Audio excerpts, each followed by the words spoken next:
Welcome to Car Shopping Questions and Answers. If you are car shopping now or in the next 6 months, I want you to type me in the comments. My name is Deshone the Auto Advisor. That's what I'm publicly known as. And all we do here is make sure that you know how to pay less than everyone else for cars. I'm very big on that. We spent the last 3 years helping people do this. And I spent 14 years in the car business before I started this. So I want you to start typing your questions. It's very important that when you're on this broadcast, you are locked in. Block out everything else. There's a lot of stuff in this world that wants to distract you. When you are distracted, you pay more money.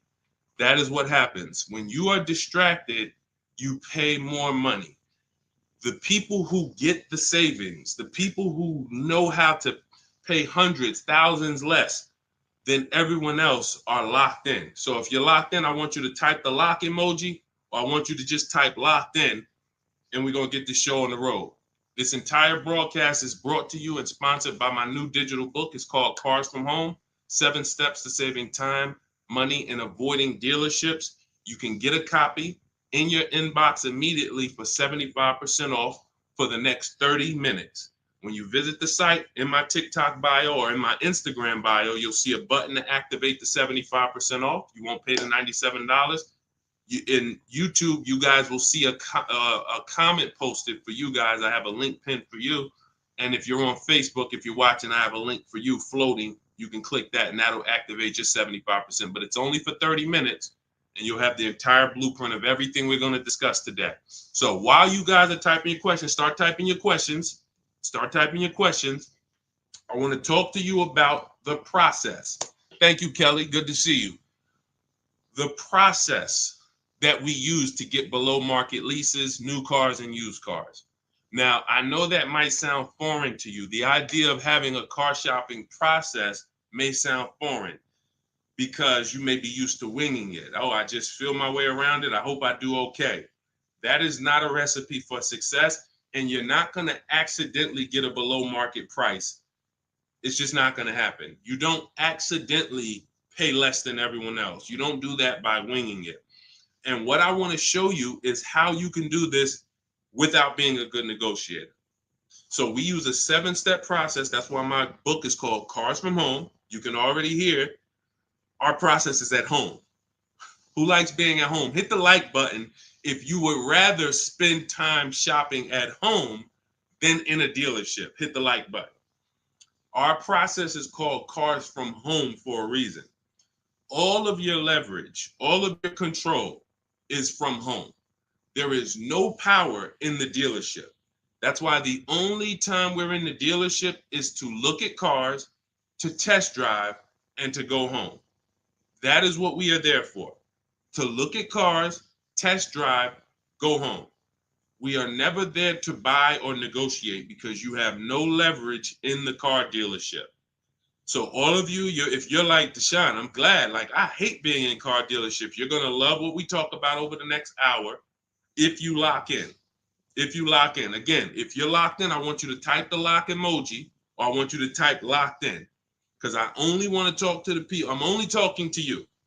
There's tons of people that's going to come through this broadcast. They know they're buying cars this week, this month, next month. They just going to wing their way through it, and they can't lock in. And I pray that we can get them to lock in so that they can see. Because listen, watch this. What y'all going to see me sharing throughout this whole show is really the people who've been locked in before you guys. Look, people like Adina. She just graduated, got her 2024 Hyundai Elantra. She decided the lease was the best way to go for her. She's paying $365 a month, no money out of pocket. $365 a month. I know people right now. In fact, this reminds me when I was young, when I had my first, I got a Pontiac G6 lease. It was $256 a month. A friend of mine bought a car just like this, a Toyota Corolla. They were paying $500 a month. So you talk about 365, 500 and change. These are major. And now to buy a Toyota Corolla will probably be more like close to the $600 a month to buy a new one. So we're going to talk a lot about our structure here. So let's get into it. Dolan, I see we getting questions, but let me, as we get the questions, let me, matter of fact, let's go. We'll start with the questions. No, bring it up. Because as quick as people type questions, I'll get to them. So this one's from TikTok. I practice what you preach. lease and get the lowest payment and under warranty, it's great. I stay there all day at the dealership until I get my price. See, now that's the only part. I love the first part of what you said. The second part, we don't do. And I'm going to tell you why.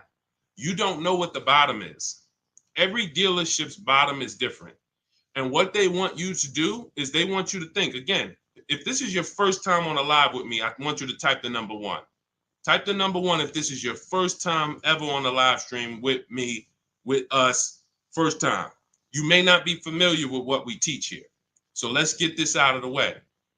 I don't spend time in car dealerships, and I teach people not to. I'm going to tell you why. Welcome, Kellyanne. Okay, welcome. You came in giving gifts, and I appreciate you. So check this out. Here's why you never want to be in a car dealership negotiating. You don't know what the bottom is. Every dealership's bottom is different. I know they may have told you every Nissan dealer is the same. It's like the Apple store. So just go to whichever one's closest. That's not true. Every dealership is independently owned and operated. They're an independent franchise and they're competing. That is what dealerships do. So here's the dangerous part. Here's the dangerous part about negotiating with one dealer. So you take somebody who, what do y'all think is a good, let's just say, right? Example. Let's take a car that is $40,000 car. What do you think a good discount would be on that? What do you think a discount where you'd be like, okay, I think that feels right. Let's throw out some numbers. I told you, stay by your keyboard, y'all. Let's go. Let me talk to people that's locked in. You're looking at a $40,000 car. What do you think a good discount is on that? Good discount. Just throw a number out there. Some people don't know. 35, okay. $5,000 off. Okay. We'll get to you, Theo. I see you. Okay. $5,000 off. Okay. Let's go. Kelly Jean, you locked in today. I'm okay. $2,000 off. Okay, Atlanta lawyer. Okay. Now watch this. So somebody said 2,000 off. Somebody said 5,000 off. Watch this. Now Tiffany gets a $40,000 vehicle. Look, MSRP was $44,820. She got $6,538, $30 off. Now let me tell you how she guarantees that's the best deal. Multiple offers. If you're in a dealership where the market price of the vehicle is everyone's charging $5,000 over sticker, $3,000 over sticker, $8,000 over sticker, then maybe a $2,000 discount is the best in the market. But there's no way for you to know that without multiple offers. Like, look at Eddie. Eddie's shopping for a Toyota. He bought it. This was last year. He bought it and he said, look, I went with the perfect purchase route, which is a strategy I teach. 2023 Toyota Camry hybrid with all the bells and whistles. Initial quotes were over 10,000 over MSRP. So if any of you are familiar with this vehicle, the Toyota Camry hybrid, dealers were charging people ridiculous money, and they still are. He ends up getting a $2,086 discount after he looked at multiple offers. That is the name of the game. You can't, because now let me show you a little bit more of why we must get multiple offers. You can't feel for the bottom. Look at this. When you look at somebody like Kimberly shop, she gets a matter of fact, oh no, we just had somebody I want to share with y'all because she saved more money than anyone else I've ever seen. Did I bring her deal in here? Did I bring her deal in here? Hold on one second. Yes, I did. So this is Milligan. This was last week. It was a couple days ago. She gets a 2024 Mercedes EQE. It has a $79,000 list price. $79,000 list price. Now, if she would have went in there and said, well, I'm just going to negotiate my way in, and I'm just going to, let's say she got $8,000 off, $10,000 off. Who would feel like that was a good deal? You go in, you're looking at a $79,000 Mercedes. You know, does your gut tell you that's a good deal, or you want more? 10,000 off. Let's say 15. 15 off. And is that a good deal? Come on, tap in with me, y'all. Talk to me. Talk to me. I want y'all to know, because we don't do. I want y'all to know that I'm conservative with what I'm about to tell you. But I need you to hammer this point into your head that negotiating with a dealer is a losing battle when you're negotiating in there. So all right. So Jimmy said yes. I see you. Kelly said yes. 15 grand sounds like a good discount. I would feel good about that. Milligan paid $56,000. If you're on YouTube and if you're on Instagram, you can see it on the screen. She sent me her paperwork. This is what I do. So this is literally, people send me their deals. People who I work with around the country, whether you have my book, whether you're in my program, people send me their deals all the time. She paid 50. She saved almost $30,000 on this vehicle. Brand new vehicle. So what does that tell you? Had you gone in there and agreed to a $15,000 discount, you would have left thinking you did okay, which is the point I want to make before we wrap this question up. The name of the game with car sales, and I did this for 14 years, is not that you win. It's to make you think you won. The name of the game with car sales is to make you think you won. It is a psychological game that when you're negotiating one-on-one with dealers, it's impossible for you to you can't win. So when you step outside and you start to sit back like we do and shop from home, and you learn how to look at the market the way I teach, the way you're going to learn, the more you tap in here, you will understand that your money and your leverage is at home, putting dealers against each other. Not going into one dealer and saying, okay, how much can you take off? Okay, who got that? Type $ if that point makes sense. You cannot feel for the bottom. You cannot say, oh, okay, that sounds good. 3,000 off. That sounds good. 10,000 off. That sounds good. 20,000 off. You can't say that on any vehicle. Now, sometimes your best discount in the market is 8,000. Sometimes your best discount is, like you saw Tiffany a little while ago, 6,000, 6,500. But the only way you can guarantee that that's the best offer in the market is to be at home looking at 5 to 7 offers. And in my book, I teach a strategy called the 25 to 5, where we connect with 25 dealers online, and it literally takes us 20 minutes. I have all email scripts that you send. There's no talking. We use this for new cars and leases.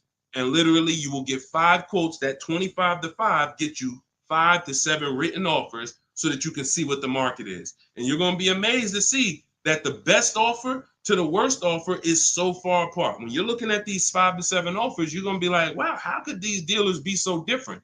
Because 80% of them are overpriced. So when someone tells you, hey, Tiffany, that's my best offer. Hey, Taryn, that's my best offer. Barbara, Ken, my best offer. They may not be lying to you. That's their best offer. We need their competition's best offer. And that's how we make sure we guarantee the bottom price. If Milligan would have settled for $15,000 off, she would have left another $13,000 on the table. We can't leave that kind of money on the table. Okay? So yes, I love that you seem to understand about leasing, the person who shared this question, but what I don't love is being in dealerships negotiating. I do not do it. I don't teach to do it. We stay at home and we make people bid for our business. That is the game. Okay, all of this is inside my new digital book, guys. You can see it. It's called Cars from Home: 7 Steps to Saving Time, Money, and Avoiding Dealerships. And you can see, Josh, I have a support email everywhere. You can see it on my screen. Every time I do a live, I have a support email. When you purchase the book, literally on the thank you page, as soon as you pay, as soon as you get your 75% off, it literally says, screenshot this page. And it says, here's my support team's email, just in case you may have typed the email in wrong. And it says, click the link below to open up your book. So you can open it right there on the thank you page, save it to your phone or your computer, and I email you a copy. So DM me. If you don't see the support team email, we share it everywhere. We share it everywhere. I don't want to share it here live publicly, but DM me and we'll share it. We'll share it so you can have it. All right. Hey, Deshone, I drive 31,000 miles a year. Can I still get a lease driving that much? Theo, great question. So let's talk to high mileage drivers. If you drive more than 18,000 miles a year, I want you to type HM for high mileage. Now, here's what's important for you to understand. And what I love about the way you ask this question, Theo, is you're asking to understand. You're not asking with assuming an answer. So check this out. If you drive 18,000, all right, I see you high mileage drivers. If you drive 18, I see you Toussaint. You have to think about something other people don't. This is how vehicles normally lose value. This is what I call the unseen expense. You must understand this. This is what I call car buying 101, depreciation. So the people who don't understand leasing or who tell you not to lease, they don't understand depreciation. They say things like, well, I don't like to lease because I want to drive as much as I want to drive. Here's the thing. You pay for your usage whether you buy or lease. Give you an example. Let's say you buy a vehicle today for $40,000. What's that vehicle worth in 1 year, everybody? Let me ask you. Throw a number out. You buy a vehicle today for $40,000. What is it worth in 1 year? Average miles driven, 12,000 miles per year. What is that vehicle worth? Is it still worth 40? Is it still worth 40? No. Right, exactly. 33. Let's go. Let's go. Shout out to the people that's not distracted. 33. Look. So now that's a good estimate. You look and you say, all right, that's 40. This is 33. That's 1 year of time I lost $7,000. Had nothing to do with the fact you bought the car. I thought you didn't pay for stuff if you bought it. I thought you could drive as much as you want when you bought it. So let's throw a curveball in for the high mileage driver, because this is the point we're making. What happens if you drive 20,000 miles? What's the car worth? What's the car worth? Instead of average miles, where like, okay, it'd be worth 30. You drive 20,000 miles, it's probably worth 30. Instead of 33, it's probably worth 30. You lost 10 grand of value. So the more you drive, the more you depreciate your vehicle. Does that make sense? It doesn't matter if you leased or bought. If you buy a vehicle for 40 and you put 100,000 miles on it in a year, that vehicle's worthless. You go around and you try to sell it, it's probably going to be worth $12,000 or whatever, $15,000. You destroyed the value with the amount of mileage you drive. So now once you see that, now you can get that, all right, I'm not off the hook just because I paid for my car and I didn't lease it. I lose in the form of depreciation depending on how I use this vehicle. So that's the basis for us to discuss leasing versus buying. And when you look at leasing versus buying, here's what we're asking ourselves. This is step one in my book. We don't do anything else until we pass this step. How many years are you keeping the next vehicle? How many years are you keeping your next vehicle? Type into the chat. Those of you who are shopping, I want you to answer this. How many years are you keeping your next vehicle that you're going to be shopping for? 8 or more, or less than 8? This is called the 8-year rule. See, I get a lot of people, and I see a lot of you ask, hey, I'm looking at a Porsche Macan. Should I lease or buy? I'm looking at a Rolls Royce. Should I lease or buy? I'm looking at a Honda Civic. Lease or buy? It's the same answer. How many years are you keeping the vehicle? Because here's what you need to realize. You're going to lose the most value in 5 to 7 years. But after 5 to 7 years, after 7 years, the depreciation cools off and you start losing little value. Who has a vehicle outside they've had for more than 10 years? Type me. You got a vehicle in your driveway right now. You've had it for more than 10 years. I want you to type me in the comments. And we don't get many people nowadays. People are not keeping vehicles that long anymore. Okay, I see. Kelly Jean has one. Tiny Boy, I see you. All right, Naturally Dope. Okay. If you got a vehicle right now in your driveway, you've had it for more than 10 years, type me. Okay, I see you, just be you. All right. All right. These are called long-term. Look, been 18 years next month, naturally dope. Now, here's what's beautiful about them. Their depreciation is like this. What does that mean? Whatever their vehicle is worth today is probably going to be worth the same thing next year. I see you, E. Valentine. That means you beat depreciation. See, there's only two ways to beat it. Long-term ownership like them, or with a below market lease. You cannot buy a vehicle, have it lose value for 5 to 7 years, turn around and replace it and think you won. That's just not the way it works. You bought it for 40, you traded it in, it was worth 15, and you thought you won. You lost $35,000 or $25,000 in that time period. Was there a way we could have gotten that car or a similar car and lost less than $25,000 in that time period? This is what we're trying to do when we're beating depreciation. So if you are a long-term person, those of you who said, yeah, hey, Jose got 10-year Cadillac, had it from 2011, perfect. If that's your plan, you don't think about leasing. But if your spouse says, I don't want to keep a car that long, I don't see myself keeping a car that long, then they shouldn't be thinking about purchasing because they're going to lose in depreciation.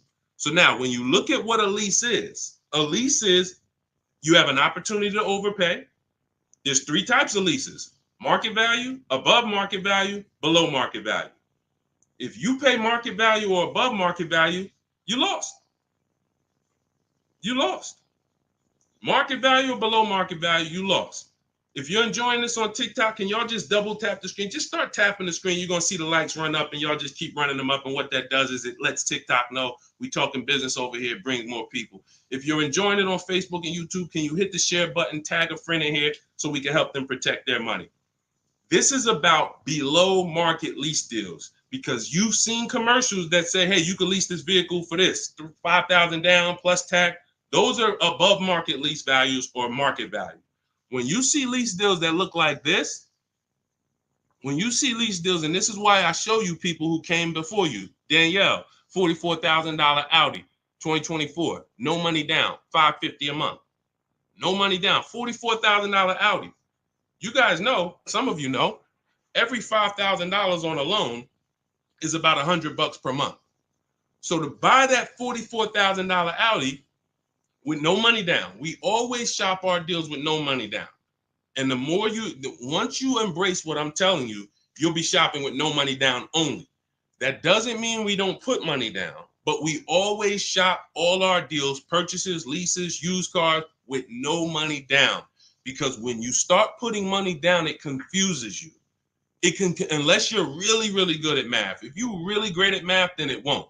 But if you're not great at math and you start putting money down, it's going to confuse you because you really don't know the deal you're getting. You only are focused on what is that monthly payment. So that's why we shop with no money down. But to buy this same vehicle with no money down for a $44,000 vehicle, that's a $900 payment on a 5-year loan. That's a $900 payment, $800 payment on a 6-year loan. She's paying $550 below market lease. Look at Kimberly. She saved 20 grand on her Maserati, below market lease, an $86,000 vehicle, $950 a month. $86,000 vehicle, $950 a month. Charles on his Palisade. Some of you have a Palisade. It's $48,000 vehicle. 48, almost $50,000 vehicle. That's $1,000 a month to buy. All day long, 5-year loan. And some of you, if you're like Deshone, well, I got a $50,000 vehicle and it wasn't $1,000. That means you took a long loan. So we don't do that here. We don't take 8-year loans. We just don't do it. It's the same reason we don't take 40-year mortgages. We have boundaries here that tell us this is too expensive for us. So anyone can get you in a car. You could go buy a Bentley. They give you a 190-month loan. You'll be able to afford it. That don't mean it was a good deal. So we cap our loans at 672 months. We will not go longer than that. That is the longest loan we take. So you look at what this would have cost Charles. Hyundai Palisade, $48,000. That's $1,000 a month payment. What is he paying? $597. And you got people like Zafrina who just killed it. Look, $65,000 Jeep Grand Cherokee, $579 a month. That's a 0.88% lease. These are below market leases. So when you're shopping for a below market lease, you are beating depreciation. Had they bought any of these vehicles, the vehicles would have depreciated way more than the small monthly payments they're paying to drive these vehicles. And then we look at Jen. Jen got an 18,000 mile a year lease. She bumped hers up to 18,000. Started out at 512 on her Honda CRV. Bumped it up to 18,000. Look, she went from 12,000 miles per year to 18,000 miles per year. It was literally 40 something dollars more per month, $50 more per month. So some of you see people and you're like, oh, they blame the lease for their mistakes. Oh, I didn't get enough mileage, so I ain't leasing again. The problem was you didn't get the mileage you needed because you let pennies stop you from actually having a good lease experience. Instead, you saw the payment for 12 and they said, well, if you want 15, it's $25 more per month. And you said, all right, well, give me the 12. Now you have a bad lease experience. You have a penalty because you didn't get the mileage you needed. That wasn't a smart thing to do. But blaming the lease is an even worse thing to do. So we always get the mileage we need. So Theo, when we look at now that you understand depreciation, you understand you buy a vehicle, you're killing the value. You're driving 31,000 miles per year. But if you bump your lease up, and I want you to shop for your leases with 12,000 miles, no money down, only first month's payment, taxes and fees in the payment. You get multiple offers. You need to get at least 5 to 7 offers. You could do it manually. You want to call around? You could do that. I do it, and I teach in my book. We do it without talking. Literally everything we do is email. We don't talk to car salesmen. And I'm a former car salesman. So trust me, when I tell you my system is you don't talk to car salesmen, it's better for them and you. When you go pick up your cars from the way we teach, the car sales people are thanking you. They're like, man, this was one of the quickest, easiest deals I ever made. You knew what you wanted. You sent me an inquiry. You gave me enough information to make the deal. We did it in 20, 30 minutes. This was great. I would never develop a system that would make car sales people work hard. It's easy. They love what we do. But at the same time, you got to find the right dealers. And you got to understand, all right, I have to shop with 12,000 miles per year first, and then let me get my best offers. You know, we teach something called the 1.5% rule. We divide the monthly payment into the MSRP. In my book, I have a calculator that does this for you.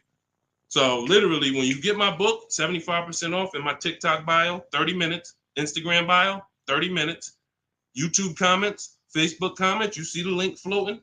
You got 30 minutes to get the book for 75% off, so you won't pay $97. In there, I have calculated, you put your lease quotes into, and it literally spits out which one is the best, and it spits out counter offers that we email back to them. So once you do that, you find your best deal. Is it 1%?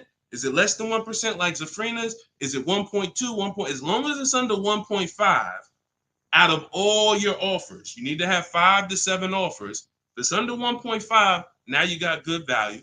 And now you ask them to adjust it up to 31,000 miles per year. You can absolutely do a high mileage lease. And you are going to spend less if you're a short-term driver. So I told you guys, if you were on the stream the other day, I talked about the guy that came in. He's the one taught me this, a customer. When I worked at Hyundai, I was a manager for a little bit. He came in, he had a high mileage lease on a Hyundai Sonata. I had never seen it. He had 72,000 miles on the car. And I was like, hey, you leased this? He said, yeah, I always lease. I'm in sales. He said, I used to buy my cars. I would always have negative equity. I had to do big down payments. I hated it. I started doing just a high mileage lease. He was only paying like $150 a month more than the normal lease for 25,000 miles a year. So instead of coming in with $10,000 or $12,000 of negative equity because he put so many miles on the car, he pays $150 more, drives as much as he wants to drive, comes back every 3 years, gets a new vehicle. He's not tying up money in these vehicles. Now, for those of you who are going to be long-term, like the people who we just shouted out about 8, 9, 10 minutes ago, that is the deal. You do not lease. You're going to buy, keep that vehicle until the wheels fall off. That's the win. But if you're not keeping your vehicles 8 years, you're overspending by thousands of dollars not leasing. And we prove that over and over and over and over here. I want you to get from being stuck in the middle, either get to the lease side or get to the long-term owner side. Get out of the middle. That's where the depreciation hits are. That's where you lose in resale.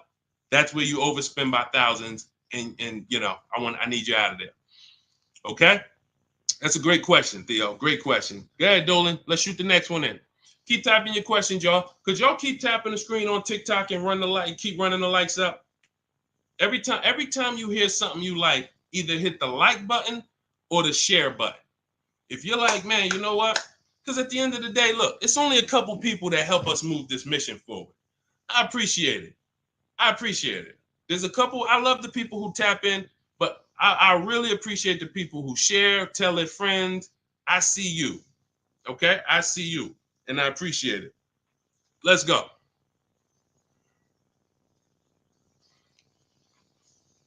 Okay, this one's from Instagram. If you negotiate with the manager, can you save because you're cutting out the sales guy? No. When you negotiate with a manager, I'm just trying.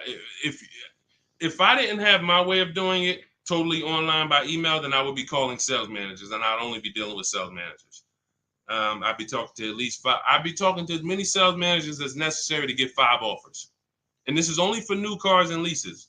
The process for used cars is entirely different. We haven't had a question about that yet, so I'm not going to go into detail with it. But the process for shopping for used cars is totally different because that's based on marketplaces. But when we are talking and we're shopping for new cars and leases, we're only dealing with, I would only deal with managers if I wasn't doing it by email. But yeah, that's not going to help you save. What's going to help you save is getting multiple offers and seeing who's the best offer. Seeing which the first thing we want to decide when we look at a car. I was at the gym today and one of my friends showed me, hey, D, man, I'm looking at this car right here. This Lexus dealer had it on their showroom floor. I said it's 100 of them in the country. See, you fall in love with that one. And you seem to think, that's the only car out here like this, and whatever I can negotiate with them is great, man. 100 of those cars are around the country. 100, maybe 30 of them are within 100 miles of you. My mission and your mission is to find which dealer is going to sell that car for the lowest price. That's the mission. It's very simple, and it's very simple when you're doing it from home. Very simple. We don't negotiate with one car. They're cookie cutter. I don't care if you're looking at the rarest Bentley. There's still a couple of them in the country. Because the more, when a dealer can make you think we're the only ones with this car, they can charge you what they want to charge you. And you're going to say things that are going to be like, charge me more. What does that mean? Oh, man, I ain't seen this one before. Okay, ching, cash register. You say stuff, See, I'm a former car salesman, and thank God he's put me here to do good in this world. And he's given me a heart to help people, and I just never had the heart to take advantage of people. I know the business like the back of my hand. I've been a manager at Ray Katina. We had to run our own deals. Most car salespeople have no idea what I'm talking about.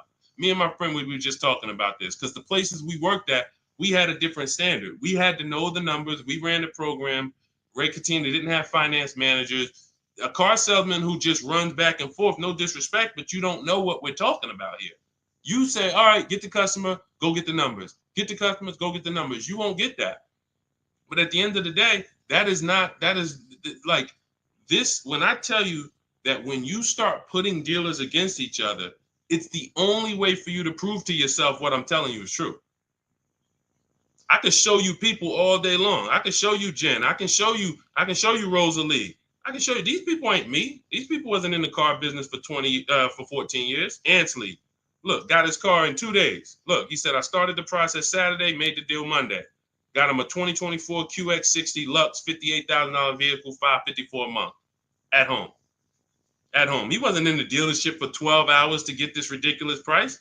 I can show you this all day long, but until you see that the name of the game is putting dealers against each other, and when you see how much you're going to save, you'll never go back to the old way. You'll never go back to the old way that you were programmed to shop. You weren't taught to shop that way. You were programmed to shop that way. Nobody taught you to shop like that. It just was like, oh, I guess I'm going to go get a car. Let me go into the dealership. No one told you to do that. It's an indoctrination process. So you got to get the mindset first. Biggest thing. That's why that's why there's a couple things that I do to let you know it's mindset first. Without the mindset, you can't get what we're talking about. Unlearn, relearn. That means you got to unlearn what you were taught. You got to unlearn what you do. If it's not working, unlearn it. You can't relearn it until you dump the old stuff. Cars from home. That's the mindset. That's the mindset. Anytime you're spending more than a couple minutes in the dealership, you got to ask yourself, I'm definitely not doing cars from home. This doesn't feel like cars from home. If you're home more, then you should be feeling like, okay, this is cars from home. And all of this is in my, if you like, guys, you don't want to remember all of this, you just want the step-by-step blueprint, that is my new digital book. It's 5-star rated. You can Google it. It's called Cars from Home, 7 Steps to Saving Time, Money, and Avoiding Dealerships. You can get your copy for 75% off in my TikTok bio, my Instagram bio, the YouTube comments, or the Facebook comments for the next 30 minutes. After 30 minutes, price goes back up to $97. And it is worth every penny at $97. People saving $5, $10, $15, $20,000, never spending more than 30 minutes in the dealership. They pay $97 all day. We sold tons of books for $97, but $24 is better. So go ahead, Dolan, shoot the next one up. All right. This one's CPB013. Is the online price the lowest they will go on a used car? All right, so this is a good question. Is the online price the lowest they will go on a used car? If I've narrowed it down and I see a car that is priced lower than everything else on a used car, now we're talking about my multiple marketplace strategy, because this is how we look for used cars. We're looking at all the marketplaces. Everywhere there are used cars at, we're looking at them. Cars.com, Carfax, Car Gurus, Auto Trader, CarMax, Carvana, Driveway, eBay Motors. 8 marketplaces. We open these up, we start our accounts. Once we narrow it down based on title, service records, accident history. We cannot, hold on. I got a feel TikTok is telling me, let me just, hold on. Can y'all still see me on TikTok? Give me a thumbs up. Give me a 1 if y'all can still see me on TikTok. Give me a 1. I just want to make sure. I just had a pop-up message on TikTok. All right. Thank you, Tiny Boy. Appreciate it. Okay, so you do not buy a used car without making sure you see the service records. There are a couple big things, couple major things when you're buying a used car you need to do besides price. I'm telling you this. We tend to focus on price. We must get a quality car and a below market price. One without the other is a loss. If you tell me, Deshone, man, I used your strategies, I shop, I paid below market value, I know it, I saw this was the lowest car within 100 miles, but the car is in the shop every 3 to 6 months, that's a problem. We lost. So we must get both. So we narrow this down based on service records. As of right now, Carfax is the only one I know that shows service records. So now you can pull this and you can use this on your actual, you can use this as a last case when you narrow it down. Now in my book, it's only one strategy I don't share publicly. It's my secret strategy to get free Carfaxes. I share everything else, but that's my secret sauce. So that's in my book. I'm not going to do that here. And I'm going to tell you why. One Carfax covers the price of the book. So, those of you who want my secret strategy on getting free Carfaxes, that's in my book.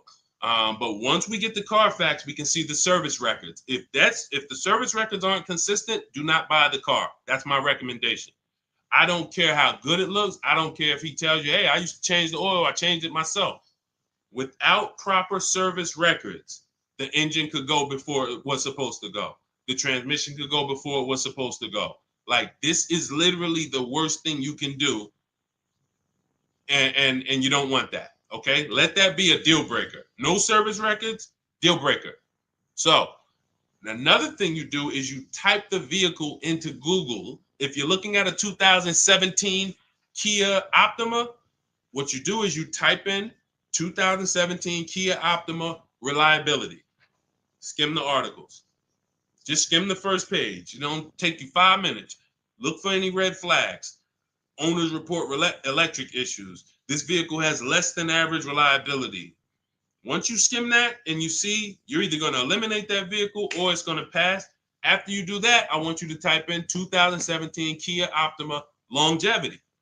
Now you're going to see websites that look at engines and transmissions and what owners say in the long term. And it'll say these vehicles may last 200 to 300,000 miles.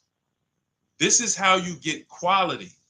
Again, you cannot get a great price and then not a quality vehicle. It's a loss. We got tons of people, you may have had that issue.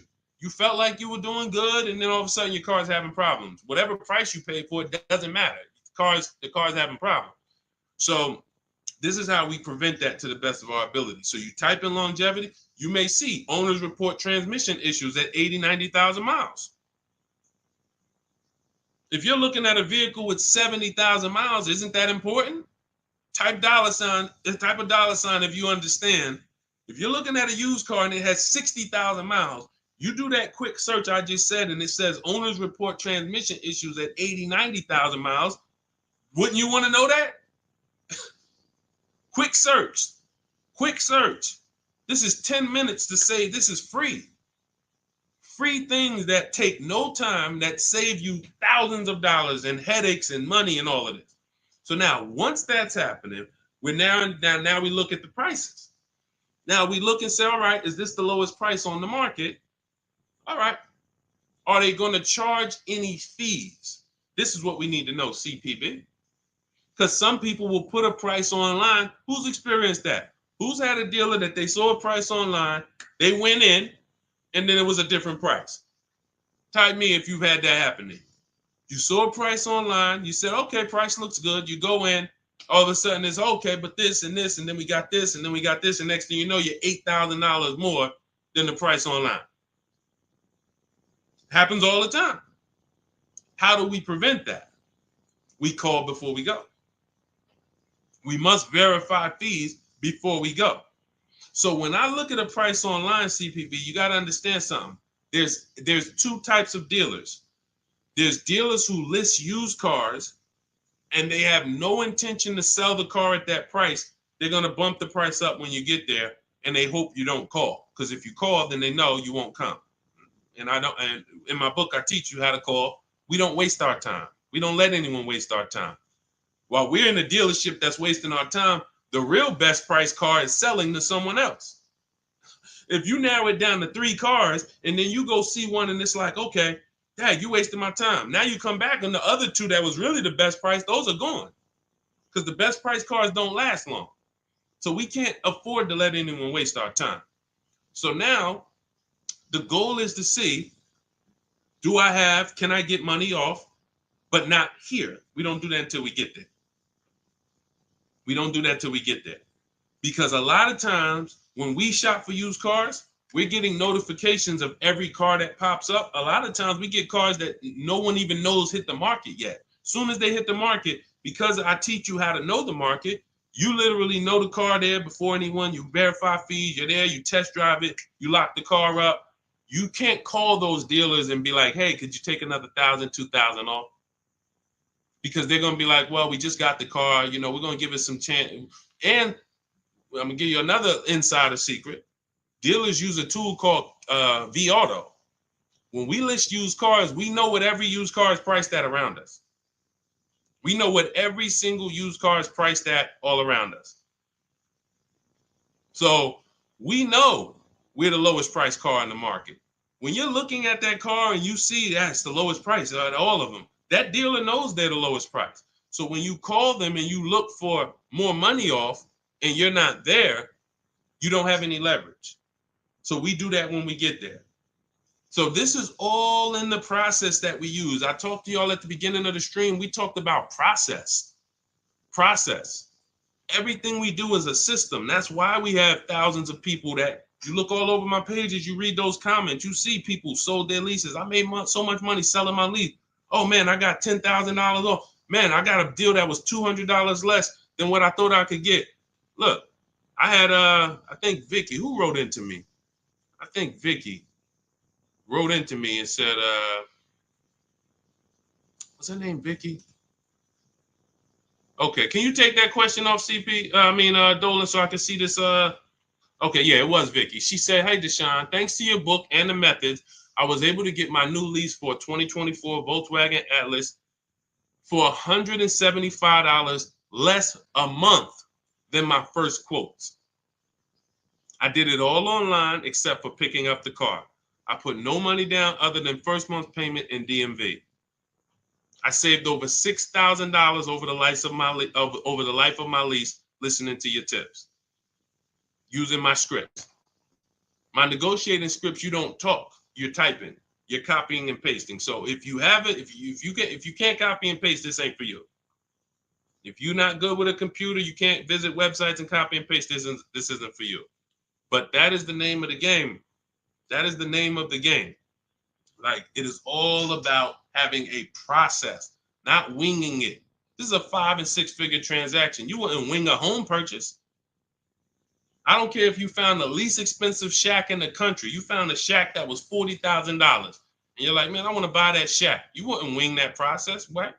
You wouldn't be like, oh, you know what? I can handle it. Forget the attorney. I don't need a realtor. I don't need none of that. I'm just going to go and, no title company. No, there's a process. Doesn't matter. Even the least expensive house.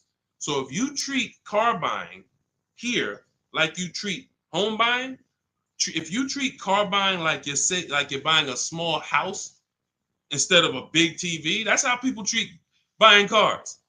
Then people come in, hey, honey, look outside. You bought a car? Hey, I went down. I told you, I told you I was just going to get milk, but I stopped by the dealership. I knew you was out for a couple hours. What happened? Like, how'd you buy a car? Well, I stopped by the dealership. I saw this thing and I just had to make it. You made a $30,000 transaction in minutes. It's like it's a big TV, like you bought a 90-inch TV home. Look, honey, but I got a car, something that costs $50,000. I did it in a couple hours. This is why we're losing. And so part of what I got to do, y'all, I got to tell you the bad news. I got to tell you the bad news so that you can get to these prices. You're not going to get to these prices unless you realize that everything they taught you to do was for them to make more money. Once that clicks, you come over to our side and you join our side, and we'll just, you'll be winning for forever. New cars, used cars, leases, high mileage drivers, don't matter. We do it all. All right, go ahead, Dolan. All right. I'm in 3/6 years in my finance car. Okay, it looks like you're about halfway in, and would do anything to pay less than $660 a month. How do you feel about refinancing? Okay, so there's a right way to refinance and there's a wrong way. Refinancing should be you qualify for a better rate now, but you don't want to stretch the loan out. And I'm going to tell you why. Most of the people who want to loan you money, they want you to take it longer. I make more money lending you $40,000 for 8 years than I do for 3 years. So the longer you take the loan, the more I'm pretty much guaranteed to be all right. If you pay for 2-3 years, a lot of that is going to interest. So by the time you get to halfway through, you still owe a good amount on that vehicle. So most people, when they refinance, they call and they're like, okay, well, what's the lowest payment I could refinance into? And then they'll stretch the loan out. And that ends up, like, let's say if you paid 3 years already. Now you go in and you say, all right, well, what can I refinance to? They say, well, we could get you the $375 a month. We give you a new 6-year loan. And now people be like, oh, well, I like that better. But you already paid for 3. What's 3 plus 6? 9 years. No one's taking, there's no smart person on here that would sign a 9-year loan. But that's the problem. So here's what I would do. You're already, all right. Another thing about refinancing, it's for people who want to keep their cars. We said this earlier. The people who are keeping their cars want to actually pay them off and keep them until they, forever. or at least until they know that the depreciation is over. And that's really not even that, because once the depreciation, once you get here, you buy your car here, by the time it gets here, you paid it off. Now you don't want to get rid of it, because now this is where you've reached what I call the reward stage. This is where it's like, man, my car is not really losing that much value. Now let me keep this thing and really get my money out of it. You don't want to flip the car as soon as the depreciation has really settled. You don't. So if you're planning to keep that car and keep it 8, 9, 10 years, then you refinance, and then you say, all right, I'm just going to make sure I got the best loan. But I would recommend you refinance and pay the highest payment you can to pay off the car quicker, not stretching the loan out. It's just you're paying more. It may seem like, okay, yeah, I'm paying less, but you're paying more. You've already paid for 3 years. They stretch you out another 5 years. That's an 8-year loan. You paid on the car for 8 years now.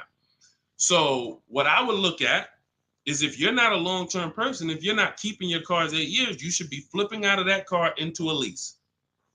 You should literally we have a process we call the equity assessment. Some of you know there's a word we don't use here. It starts with a T. Who knows? Because I know we got some new people on here. If this is your first time, you wouldn't know this. But there's a couple people that tap in with us regularly. They locked in. They becoming below market masters. A lot of them have my book already. So there's a word we don't use. It starts with a T. See if we got anybody on here that know. Thank you, Terry. Trade. Yes. Thank you. Way to go. I love the people who are locked in. I'm always going to listen. I'm always going to give y'all extra attention, because y'all are the ones. It's a lot of distractions out here in this world. A lot of people want you reading news articles and all of that. While you doing all of that, people charging you more money for everything. Stuff you didn't have to pay overpriced for this car. But because you didn't tap in and lock in, now you just went and did it over. So yes, we don't trade. So what you would do is you would do an equity assessment. We go to cash buyers. We use 6 buyers right now online. CarMax, Carvana, Driveway, KBB Instant Cash Offer, and AutoNation and Car Gurus. That's 6 cash buyers. They compete hard. 3 of them link you to a local dealership for a cash offer. 3 of them are online car buyers for cash offers. And these are people I've helped hundreds of people sell cars to these people. I've sold my car, my mother's car. We both sold our leases, and I ain't gonna tell you what I made when I sold my leases, because that's when the market was high and every car was worth $7,000 to $12,000 more than it's worth today. You know, I'm so glad we look back and we helped a lot of people cash out and benefit from that market. That's no longer here. That's over. But there was a 3-year run where we were selling leases and making literally 5 figures. It's amazing. But anyway, the point is, you want to do an equity assessment. You want to let these cash buyers bid for your asset and see what's the most you could pay. You're not going to get money. You're not going to get these numbers on trade. So once you do that, you see how much you can pay. Now, we were switching to a lease. You get a below market lease on something, you drop your payment very simply. Very simply. You going into another finance though, it's going to be difficult for you to do that. It's going to be difficult for you to do that. Let me see the woman I had who went. She just did this. She literally just did what I just laid out for you. And let's see, what was her name? Melissa. Was it Melissa? Yep. So Melissa said, you see this a couple days ago, she said, I took possession of a 2025 Honda Pilot EXL. She realized, you know, she wasn't a long-term person. She's not keeping her cars 8 years. She's losing on depreciation. Once she learned that, she said, Deshone, I'm following the strategies. I'm flipping into a lease and I'm going into, leasing like a boss. She ends up leasing. She now gets her equity assessment done. She finds out she has $12,000 of equity in her old car. $12,000 of equity in her old car. Now, after she does her equity assessment, she says, all right, let me get my offers for my Honda. Let me see the dealer that's going to sell it to me for the lowest price. If you're on YouTube, if you're on Instagram, you can see this. And I can't share this on the other platforms because it doesn't let me. But if you're on YouTube, you can see Melissa's whole deal that she sent. So she ends up She ends up leasing $597 a month. She got a 15,000 mile a year lease. The Honda was, I believe, close to $50,000. Yep, it was close to $50,000. She has a $12,000 check coming that she's gonna put in her bank account. Now she was used to just flipping that over to the next car. That's how they get you. See, hold on, I got it. That's how they get you. She's used to going into the dealer. What's my old car worth? Who's done this? If you'll be honest and say, ouch, you've done this. If you can't say amen, say ouch. That's what my old pastor used to say. Can't say amen, say ouch. When you look and you go, what's my old car worth? I want to use that for a trade. I don't want to put no money down. That's why I got my old car. Now what'll happen is that old car, you just flip the finance, and now when you hear the payment, it's like, okay, I guess the payment's not that bad, but you don't realize your old car was a $10,000 to $12,000 to $15,000 down payment that just stacked their profit, and now it's all types of bad. It's because it's too much money for a person to control. It's too much money. When you go into a dealership to trade and you need a loan, that's 3 transactions you're giving to the dealership. 3. That means I want to sell you my old car. That's 1 transaction. And instead of me making people bid for my old car, I'm just going to give it to you. I'm going to just have you be my only offer. Even though I know, well, you don't know, that's why you're not doing it. Even though there's tons of other companies who want to compete to say, hey, wait, we'll pay more than that. We'll pay more. They're giving you 10 for the trade. We'll give you 13. We'll give you 12. Like, you don't know these people exist. So you're now giving that to the dealer. Now you say, and I need a loan. You don't realize there's banks and credit unions that want to compete all around you. Hey, we could do a better rate than that. We could do a better rate than that. In my book, I teach something called the bank bidding war, where we have all of these people bid for our loan, and it doesn't affect our credit. There's a particular way we do this. It's a bank bidding war. They give you a window to shop. Now, you can't let dealers run your credit and just run you, that's different. I'm talking you rate shopping. But you're giving that transaction to the dealer without shopping it. And then you're buying a car from them, even though there's other dealers who have the exact same car that you're not getting prices from. That will sell you the car for $3,000 less, $5,000 less, $8,000 less, $15,000 less. You won't know that because you're just dealing with this one person. So that is what happens most of the time. That's why when you step into our way, you see it's totally different. You can't even mix what we do here with how y'all do it. You can't. It's oil and water. So that's how Melissa did it. The same way I just told you to do it. She said, you know what? I'm not buying these cars anymore. I'm not keeping them 8 years. If I'm keeping a car 8 years, then I'll shop to buy again. Again, for those of you who just came on the stream, if you are keeping your car more than 8 years, your next car, you shop for a purchase. New car, used car, purchase. But if you cannot tell me 100% you are keeping the car 8 years, you should be shopping for a lease. It's not even close. The prices paid, the quality of vehicles driven, as long as you're getting the right mileage you need, it's the best thing ever. New cars, and we're paying cents on the dollar compared to everyone else. But you have to bid these out. Can't walk into a dealer and say, hey, work me a lease out. You're never going to get these prices. Never. Go ahead, Dolan. Next question. All of this, for those of you who like Deshone, listen, I love what I'm hearing, man. It's no way I'm going to remember all of this. You get that's all. This is all in my blueprint. I'm not winging any of this. Everything I'm teaching is out of my step-by-step book. It's a digital book. It's called Cars from Home, 7 Steps to Saving Time, Money, and Avoiding Dealerships. You can get your copy for 75% off for the next 30 minutes. Now, if you visited the website already and the timer started, that means once that timer hits 0, it's not, you don't get 75% off. It goes back up to $97. So you won't get the $24 price. But if you get there before the timer hits 0, in my TikTok bio, in my Instagram bio, you can get your 75% off. It'll be in your inbox before we even end the stream. It'll be in your inbox in 5 minutes. Now, also, we have a link in the YouTube comments pinned for you to activate your 75% off, as well as a link floating on Facebook or in the comments for you to activate your 75% off. But once you get your book, I want you to screenshot the thank you page. One, it says right here, click below to open your book. So you can open the book and save it to your phone or your email right there. But then I also email you a copy. But sometimes you type your email in wrong. We have a great email system. We've delivered over 10,000 books, but we can't send a book to the wrong email. And that's what usually happens. So I want you to screenshot that page so you'll have my support team's email.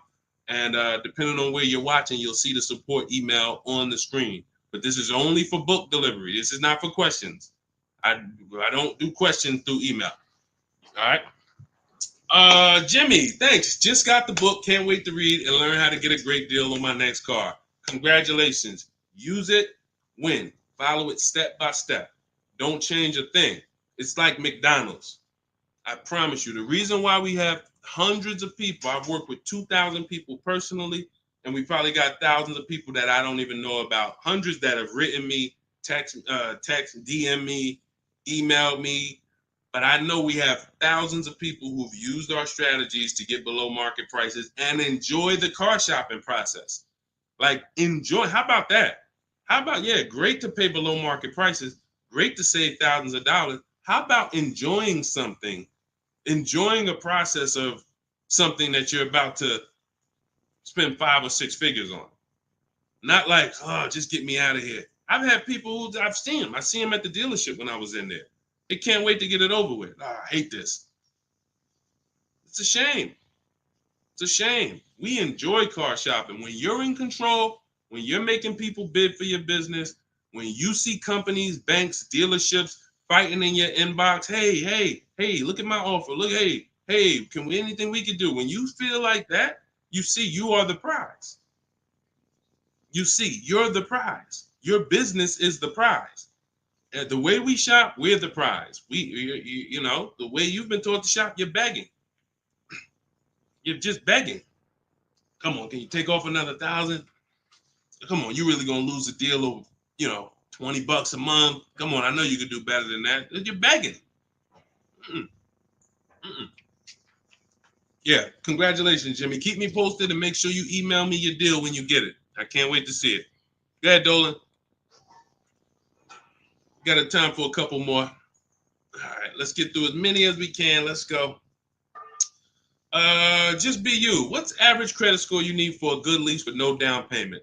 I would say I like to see people around 670, 660. Depends on the vehicle you're shopping for. Now, there's some vehicles that won't let you be their first lease. If you've never had a car loan, you need to have a car loan. Mercedes was big on that.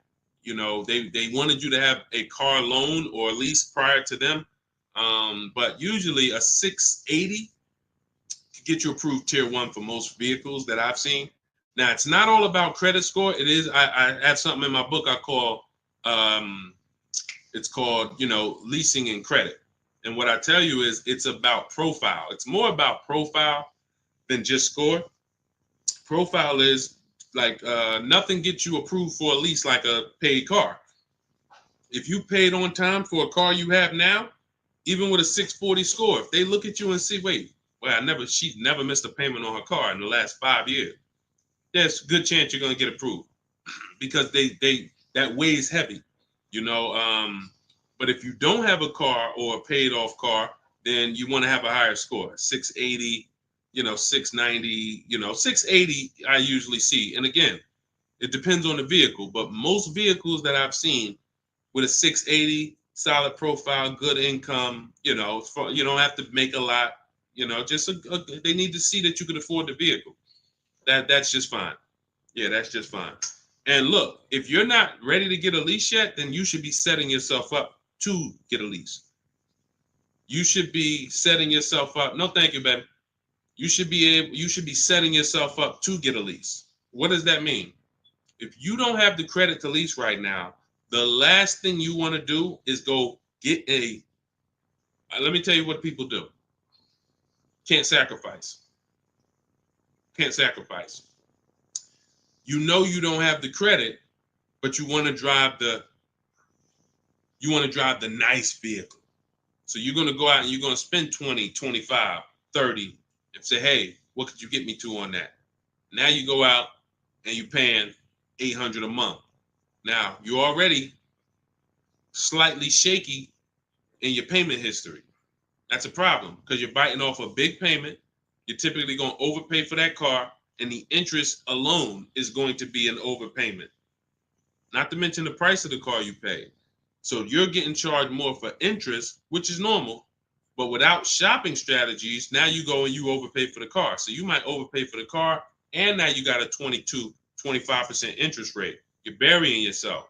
So now you look up and you say, okay, next car, am I any closer to leasing? Not if you missed a payment on that. One late payment on that, no, you jacked yourself up.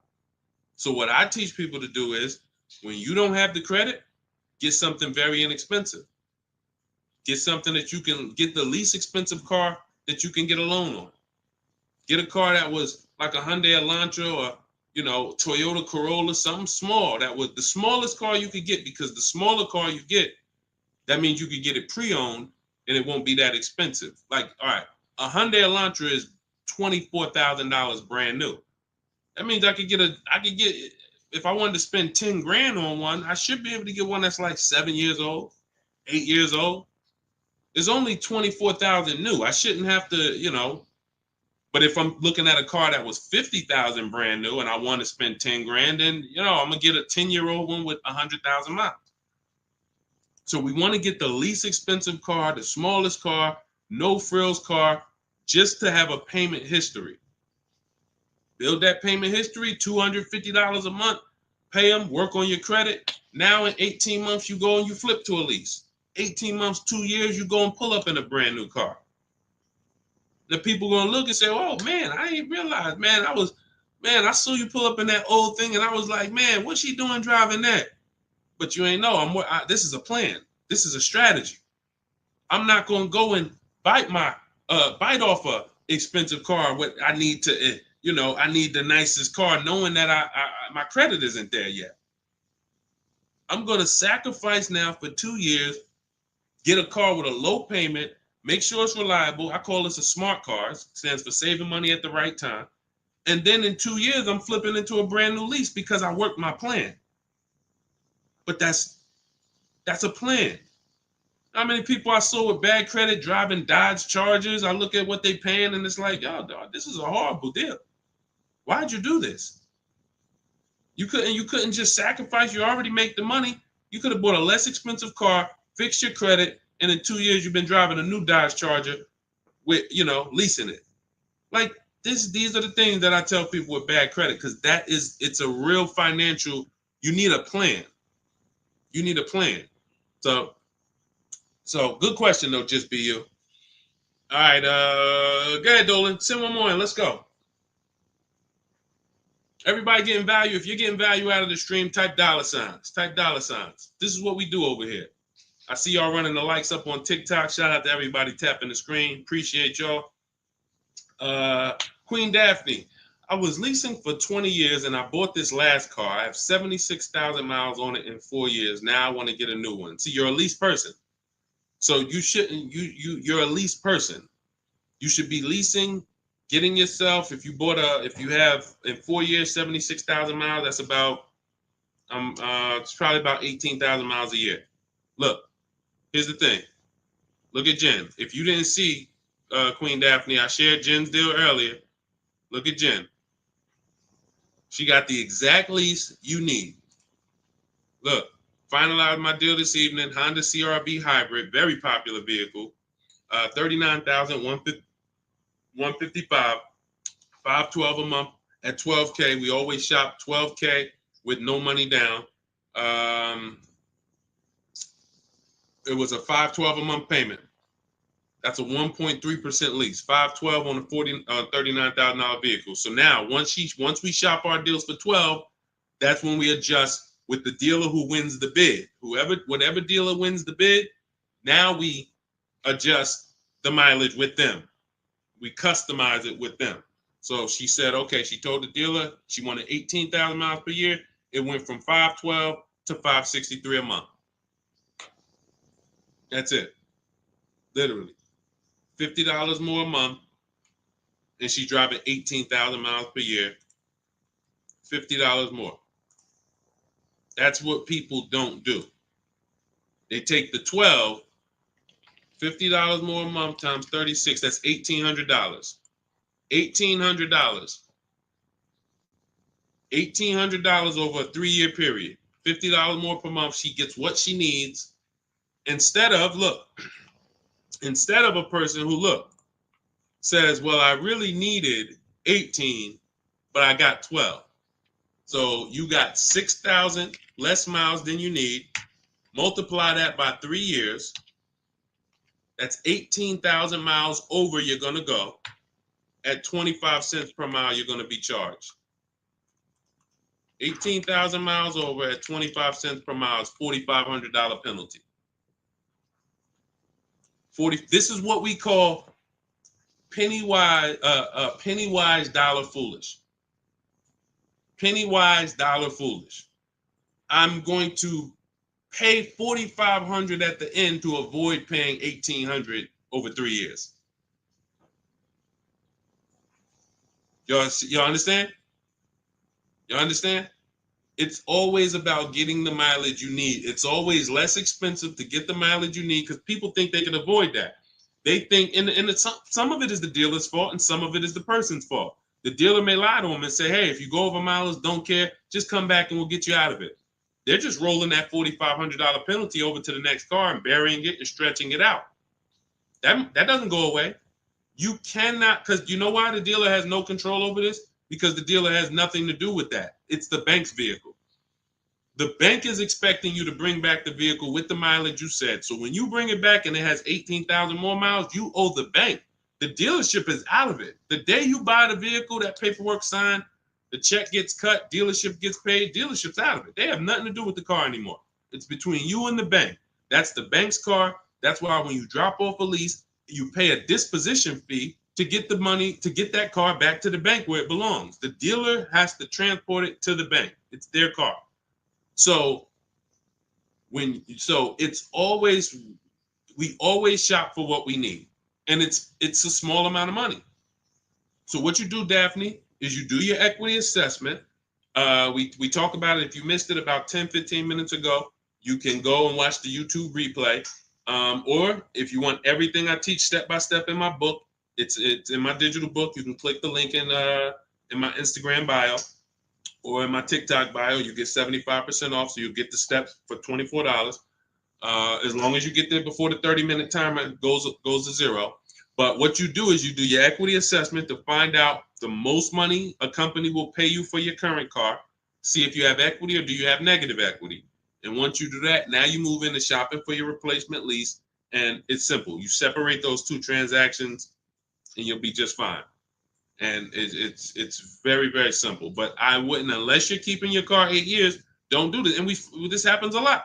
People who love leasing, enjoy leasing, and then all of a sudden you buy something and it's like, nah, you know what? I really want to get back to leasing.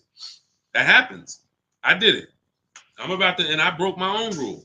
And here's the thing. When you break your own rule, y'all see, because I'm about to replace this truck, because I thought I was going to keep it 8 years. This is why you have to know. When I bought this pre-owned Infiniti truck, I got a great price on it. Saved 42% off the original price. That's another thing we do with used car. We must know what the original price was to know if it's a really good deal. We didn't go into detail on that in this show, but that's a big deal. You cannot. How do you know you're getting a good price on a used car if you don't know what it was originally priced?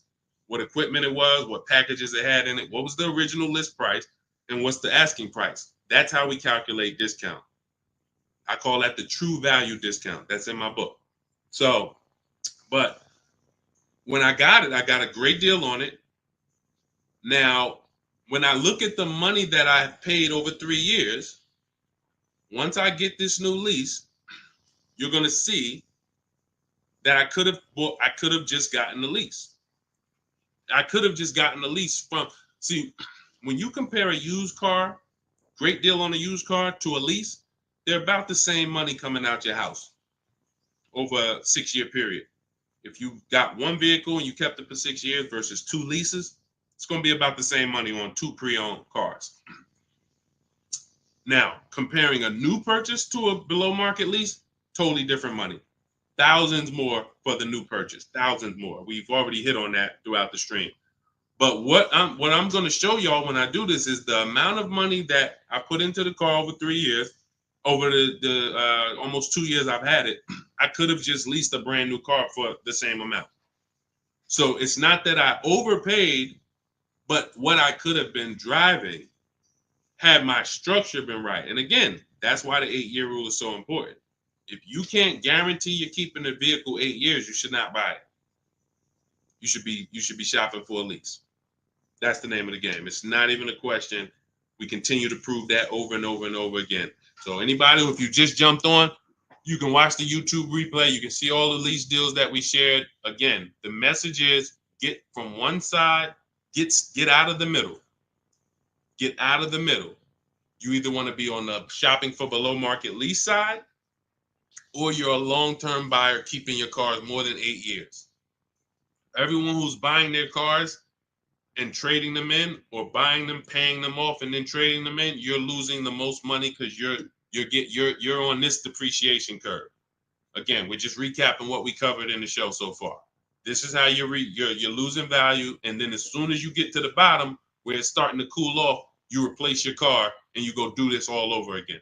So you need to get to one side. You either want to be shopping over here for below market leases, or you're keeping your cars long enough to beat depreciation, like the people we talked about earlier in the show who said they had cars for 12 years, 10 years, 15 years, 18 years.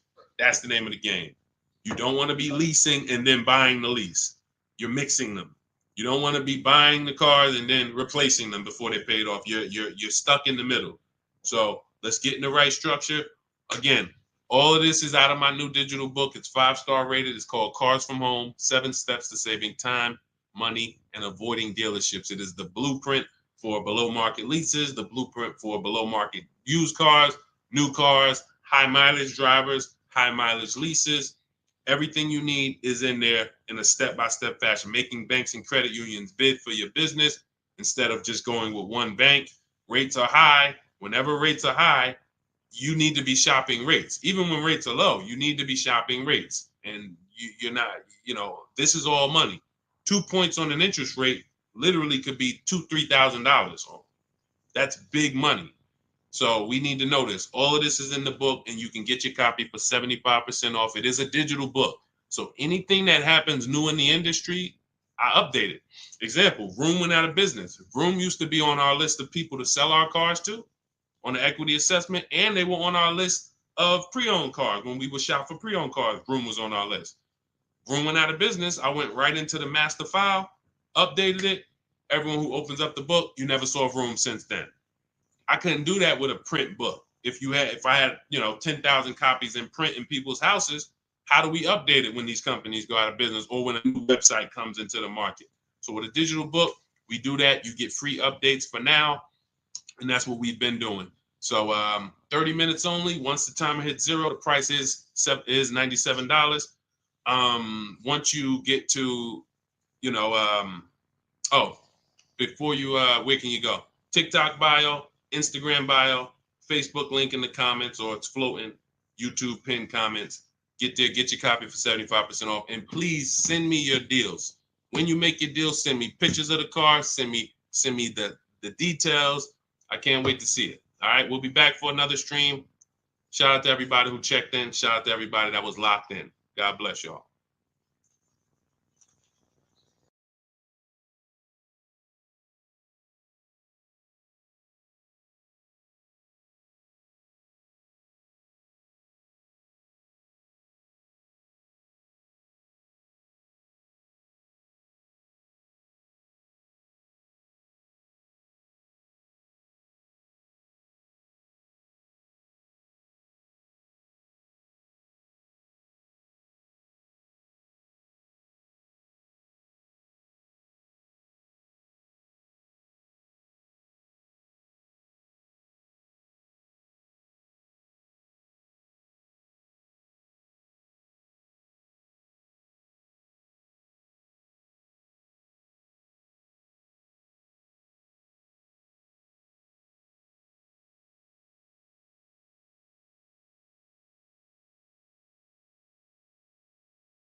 Welcome to Car Shopping Questions and Answers. I am your host, publicly known as Deshone the Auto Advisor. We do these shows throughout the week to make sure that you guys know how to have a process to get below market deals. There's three types of prices you can pay with any car: market value, above market value, below market value. Below market value is reserved for the people who have strategies. It's not for the negotiators. Great negotiators pay market value all the time. They never know it. The only way to guarantee below market deals is to master the art of putting dealers against each other, looking at multiple offers. That is how you guarantee below market deals from home. So everything we're going to be talking about today is something we call the cars from home mindset. You do not need to spend more than 30 minutes in a car dealership to pay below market price. What you need to do is learn how to make dealers compete for your business so that you can stop begging for discounts. So you'll see this in a whole different way. We got a couple questions already that came from TikTok. So we'll get to those. You guys can start typing your questions. We have Dolan in the background. He's moderating and he's going to bring in as many questions as we could get through in the next hour. So we're going to try to go as fast as we can. Let's get the show on the road. Everything you're about to learn is going to be out of my new digital book. It's called Cars from Home, 7 Steps to Saving Time, Money, and Avoiding Dealerships. And as part of our welcome offer, you can get a copy for 75% off. It's normally $97 and it's worth every penny. You can Google it. You can see it's 5-star rated reviews, but I want to make you a special welcome offer to get your copy at 75% off. You can get it in my TikTok bio and my Instagram bio. Just click the link and it'll activate that 75% off.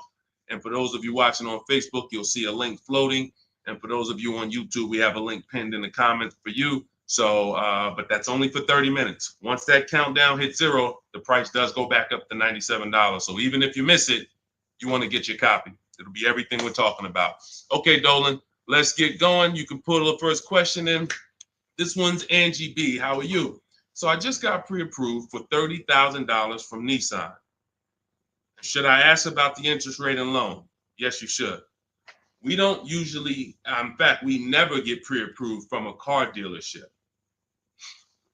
Nissan is, I was at the gym earlier and somebody said, hey, I went into my Lexus dealer and, I said, you own a Lexus dealer? He said, well, what do you mean? I said, you said it was your Lexus dealer. You said, I went to my Lexus dealer. I said, that dealer is independently owned and it's for profit. It's not for you.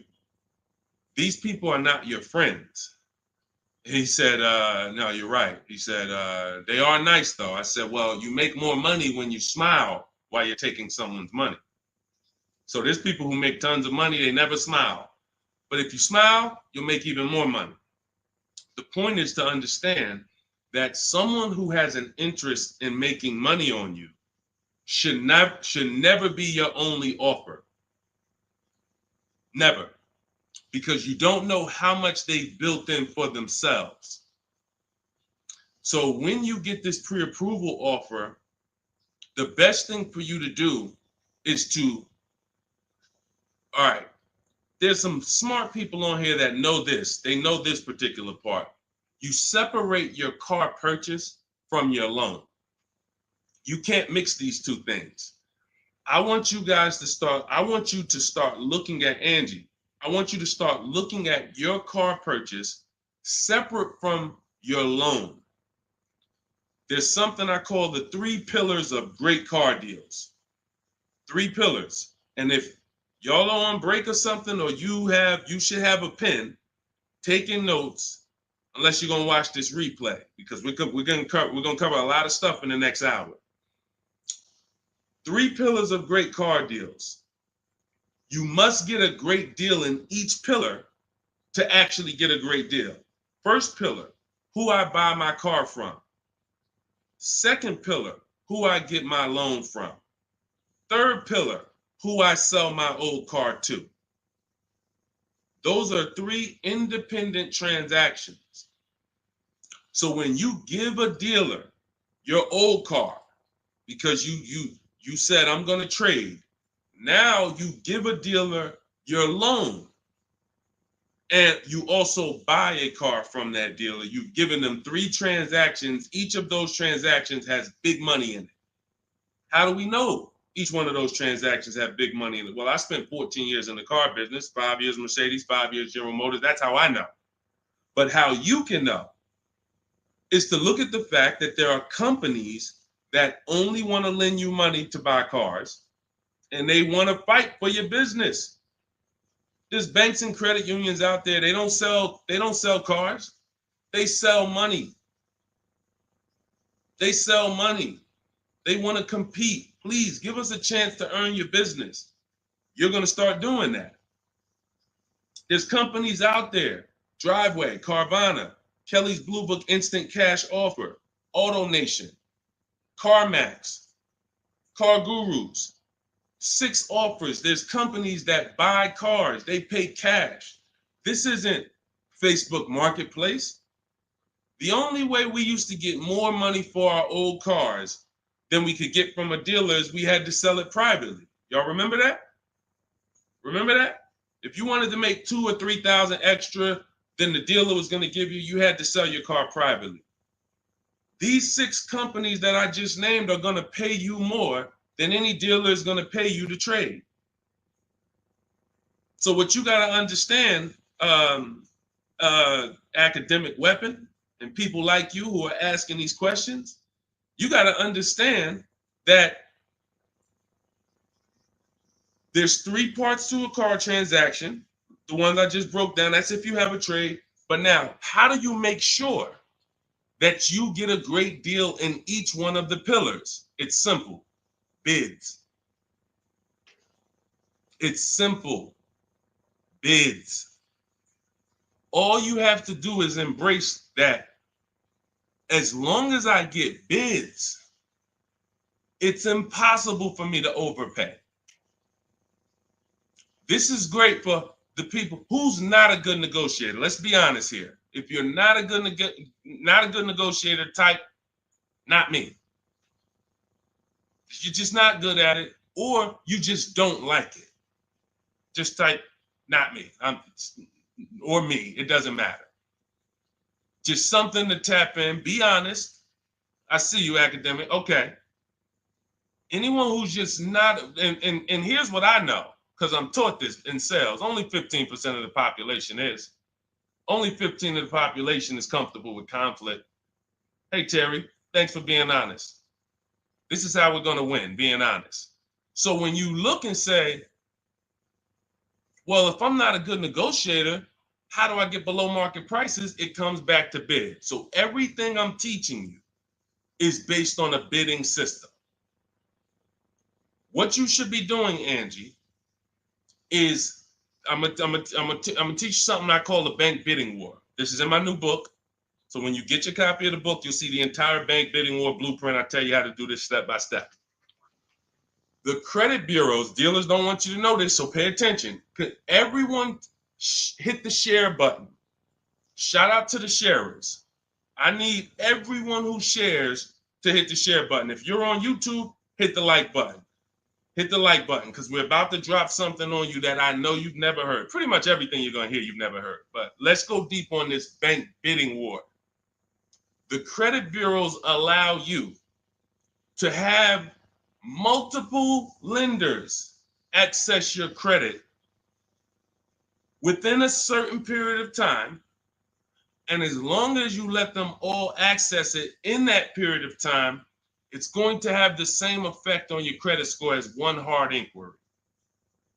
So if one hard inquiry on your credit would have lowered your score 9 points, you can have 20 and it'll lower your score the same 9 points. So obviously, if we could have one and we're going to take a 9-point hit, or we could have 20, what's better? With one person competing for our business or 20? So you cannot go into the dealers to do this. You can't say, well, I heard Deshone said I could go to this dealer and let them run my credit, and then the next day I could go to this dealer and let them run my credit. That's not how it works. You cannot do that.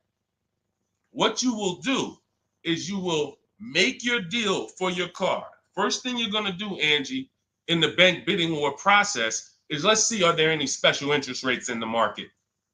That's always step one. The bank bidding war is 3 rounds. Step one is, are there any special interest rates for the car I'm looking at? Are they running 0%? Are they running 1.9%? Anything that I know a bank or credit union can't beat at all. It's a subvented rate. It's like a rebate on a finance. It's the company saying we want to move a lot of these cars. Let's give the people low interest, no interest. Now, once I check that off, there's no special rates. Now we're moving to the next step, which is shopping for our car. Now, I have a tool in my book called the Perfect Budget Exercise. I created a calculator to do this because most of what you need to do when it comes to getting pre-approved is for budgeting. No different than buying a house. They tell you, hey, you're pre-approved for $400,000 at this interest rate and for a 30-year mortgage. Why do they do that? So you can budget. So the only purpose of a pre-approval is to budget. So the problem with these pre-approvals now is they're doing something where they're trying to get over on you. And they just see anytime the public starts to move in a certain way, here comes the scammers, here comes the wolves. Once the public started talking about pre-approvals, every bit of the conversation went there, but they don't want you to get pre-approved and shop competition. They want you to get pre-approved and locked into them. That is what you want to avoid. Anytime you see anyone trying to lock you into them, one dealer, lock me in. Hey, one dealer sent me this letter. Come get this car from us only. Lock me into them. Hey, you're pre-approved from this bank. Lock me into them. That's how you overpay. Because they don't want you shopping competition to find out that that offer from them is not the best offer.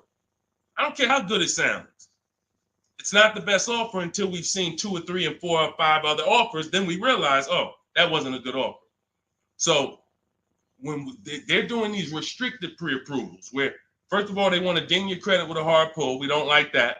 Second of all, they want to give you, they don't give you a rate, an interest, they give you a term, but there's an expiration date on it. Who's seen that? Who's seen that? Your pre-approval is only good for 30 days.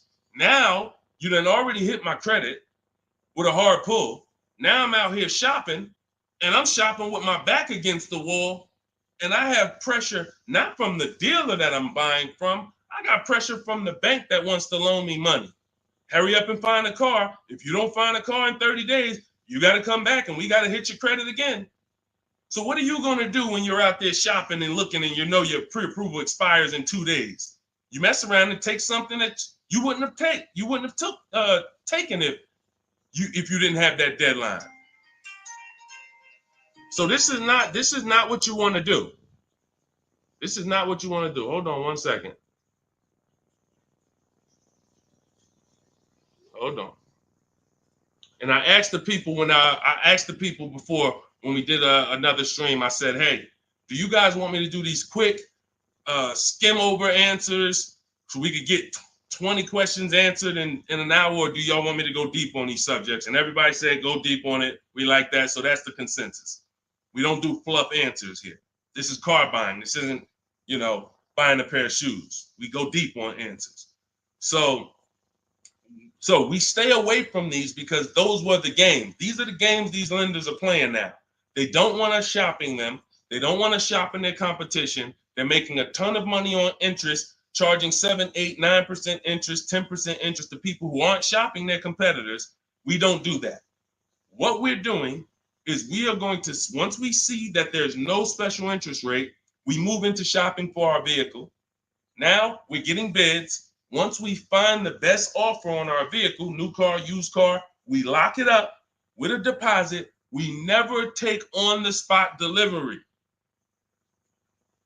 Type a $sign if you understand. Type a $sign if you've ever taken on the spot delivery from a car. You went in, signed the paperwork, same day, took it home. Type a $sign if you've done that. We don't want to do that anymore.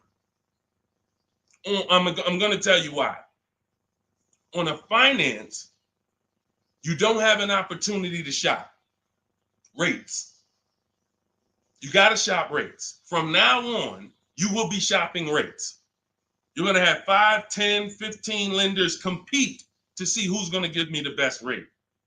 Because if I pay 7% on a $30,000 loan, but I could have got 5.29%. That's probably $1,500. That's probably, and we never go back and refinance. We just end up with a higher rate than we could have gotten. We wonder, we hope, hey, dang, I wonder if I got the best rate. This is what's going to eliminate that. So you're going to put the deposit down. Hey, I'll call you tomorrow. I'm going to go shop my lenders. And here's what we do that no one is teaching. We always let the dealer see if they can beat the rate. We do not only strictly go with our lenders. We don't have enough lenders to do that. If we had 20, 30, 40, 50 lenders that we were shopping, we got like, I show you how to reach out to about 5 in my book, but the dealer might have another 12, 13, 15. So we want all of these people competing. That way we guarantee we got the best rate. So what I want you doing, Angie, is I want you to not focus on one dealer's offer, one Nissan offer. No, that means nothing. You want to learn to separate your transactions. We've talked about the 3 pillars. You're going to bid each one out. And the best part about bidding is you can do it all online. You can do it all from home. 90% of what I'm telling you, 90% of how we buy cars and the people you're going to see, I'll introduce you to over the next hour. You see a lot of people who've learned from me. It's from home. That's why my entire process is called Cars from Home. The book is called Cars from Home. It's a digital book. It'll be in your inbox in 5 minutes, but you got to get there before the 30-minute timer goes down to get you 75% off. It's normally a $97 book, worth every penny. But for the next 30 minutes, if you haven't visited yet, you can get your copy for 75% off. Go to my TikTok bio, the Instagram bio. Don't miss it. You can come back to the broadcast. We'll be here. YouTube, we have a comment pin for you. On Facebook, you guys can see the link floating. Get your 75% off. That way you have all of this stuff step by step for the rest of your life. And when things update, I update the book. So that's another reason I love a digital book, because things happen, things change, new websites come out, boom, I go right in, boom, boom, update it. I don't charge you. Hey, you bought my book 18 months ago, but here's version 2. Send another $32 to, no, I want people to win. If you want to win, you're going to win with me. That's it. I'm not looking to nickel and dime people. That book should be $500, but at the end of the day, I want people to win. We want to make it accessible for everybody. Go ahead, Dolan, shoot the next one in. Skinner, good to see you, my man. Always checking in. Always good when I see you. What's going on? Let me get this book. Go ahead, Angie. Use it and win. Use it and win. All right. What's up, Yo? Good to see you. How can I get your people to help me out? I'm trying to purchase a vehicle in the next 2 weeks. We have a Shop with Deshone program. It's been out. I shop with people all around the country. So I always say, get in where you fit in. Some people are do-it-yourself people. Anyone who's a do-it-yourself person, we have the master blueprint. It's step-by-step. There's different paths. So you're not reading a book on leasing, buying new cars, used cars, high mileage driving strategy. You're not reading all of that and then trying to see what I do. There's paths. I basically have it like the warp zone. If y'all ever played Mario, if you're on a lease path, I have links in the book to keep you on the lease path. You're not reading used car stuff if you're leasing. It's going to confuse you. So, but that's do it yourself. That's the blueprint. Some people are like, okay, I want to do it with you, Deshone. Can we work together? How can? Yeah, we have that too. And we have to. So I put the information out. There's no excuse. There's no excuse for you 2 years from now being on my live and saying, hey, I'm still trying to figure out the car buying process. There's no excuse. You got a 14-year veteran here who nobody in the industry can control me because I don't work for a dealership. So I tell you everything that I do to buy cars below market value, lease cars below market value. All the people that you see, you guys know, if you've been on any of my streams, you know we share 10, 15 people an episode sometimes who are reporting their deals. So at the end of the day, you get in where you fit in. Get in where you fit in, but find a place to get in. I don't care if you watch all my free videos on social media. Now, once you get my book or you work with me, you can stop watching those videos. There's no point in you watching my videos warning people when you're inside with me and you got my blueprints. So it's just about getting where you fit in. That's all. Go ahead, Dolan. All that information was Shop with Deshone. That's all in my bio. That's all in, any of my bios too. So what are the 6 companies to sell your car to? Great question. Make notes. CarMax, Driveway, Carvana, Kelly's Blue Book Instant Cash Offer. Do not use the Kelly Blue Book algorithm site where you just put your year, make, model in, boom. Your vehicle's worth $18,000. Do not use that. That is worthless. The only thing that matters is cash offers. That's all that matters. These are people who literally, they either send an inspector to see the car, or you go to a local spot, have the car inspected, they go and they cut you a check. Like it's like that. They don't negotiate. Sometimes Kelly Blue Book will patch you into a dealer and they'll say, hey, I might be able to pay more if I see it. We don't usually fall for that. We want strictly, hey, there's no used car manager in this world in this country who can't put a number on a car sight unseen. Like literally seeing it, that car is worth about this. That's what they do all day long. Look at cars in auction, make offers, make offers, make offers. So all of this stuff can be done online.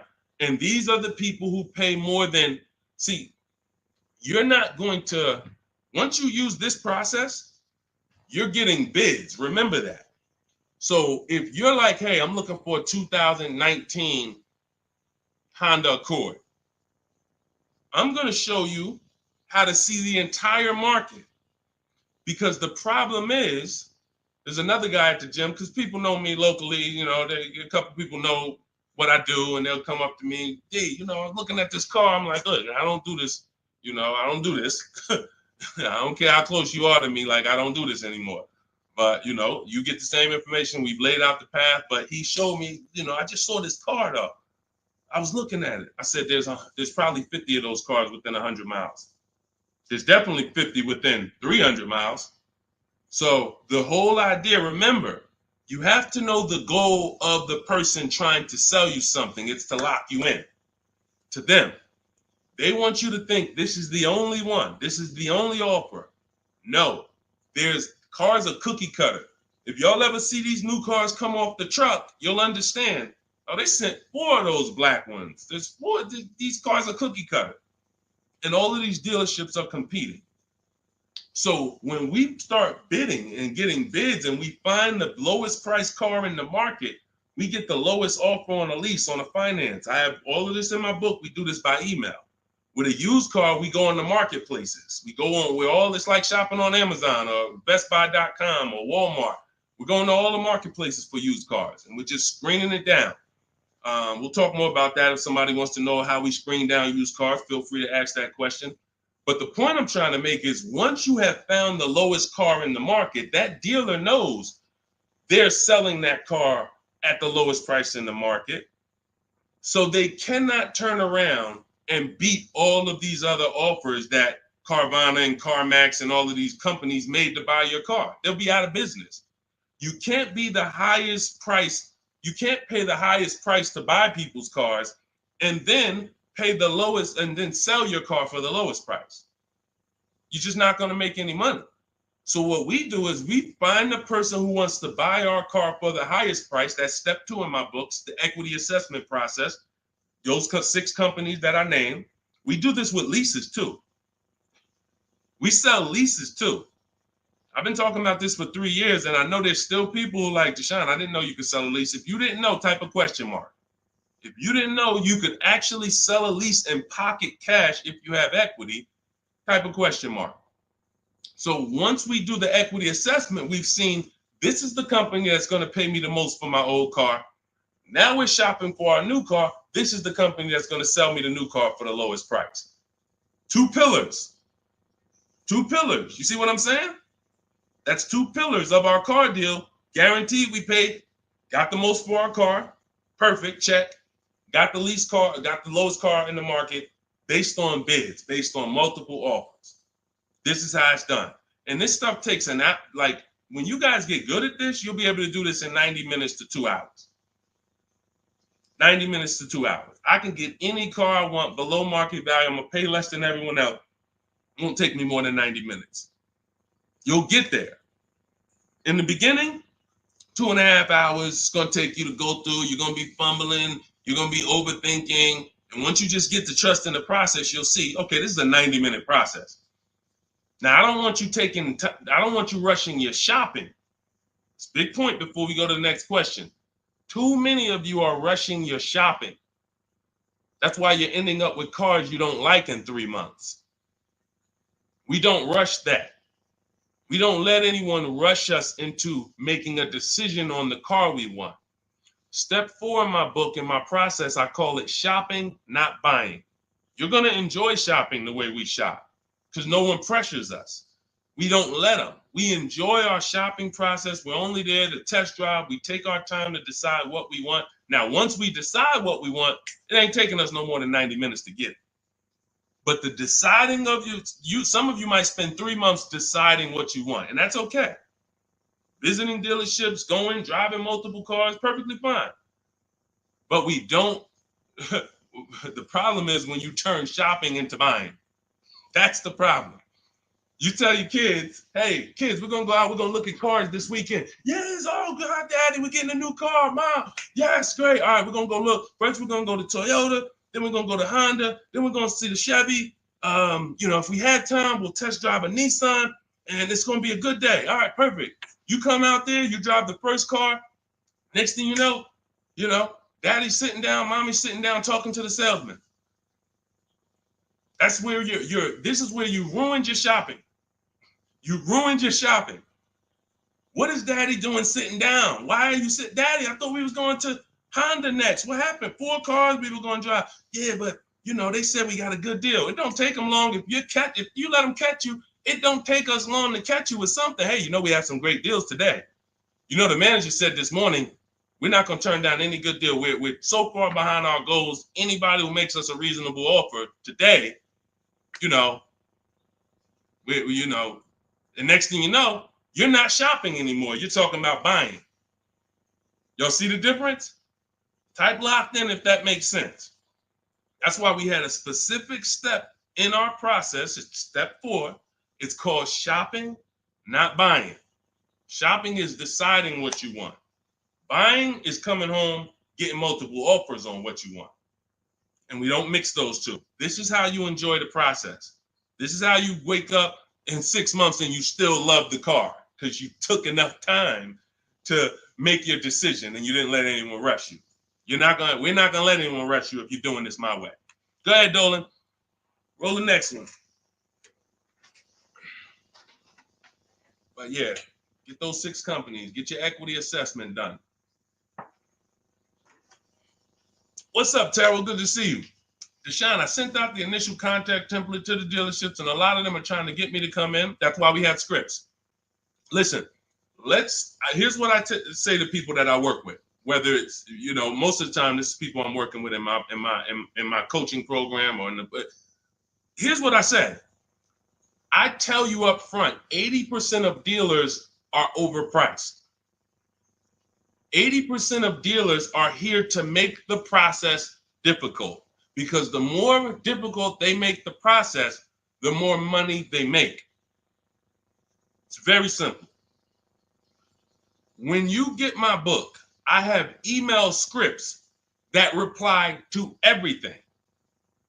For example, Terrell, when you open up the script for the initial replies, you'll see when they say, hey, when can you come in? We copy and paste. Actually, I'm going to be doing my entire process online. Do you have a car that I'm interested in? Do you have a match? Every script ends with a question. Whenever you are emailing a dealer, it should always end with a question.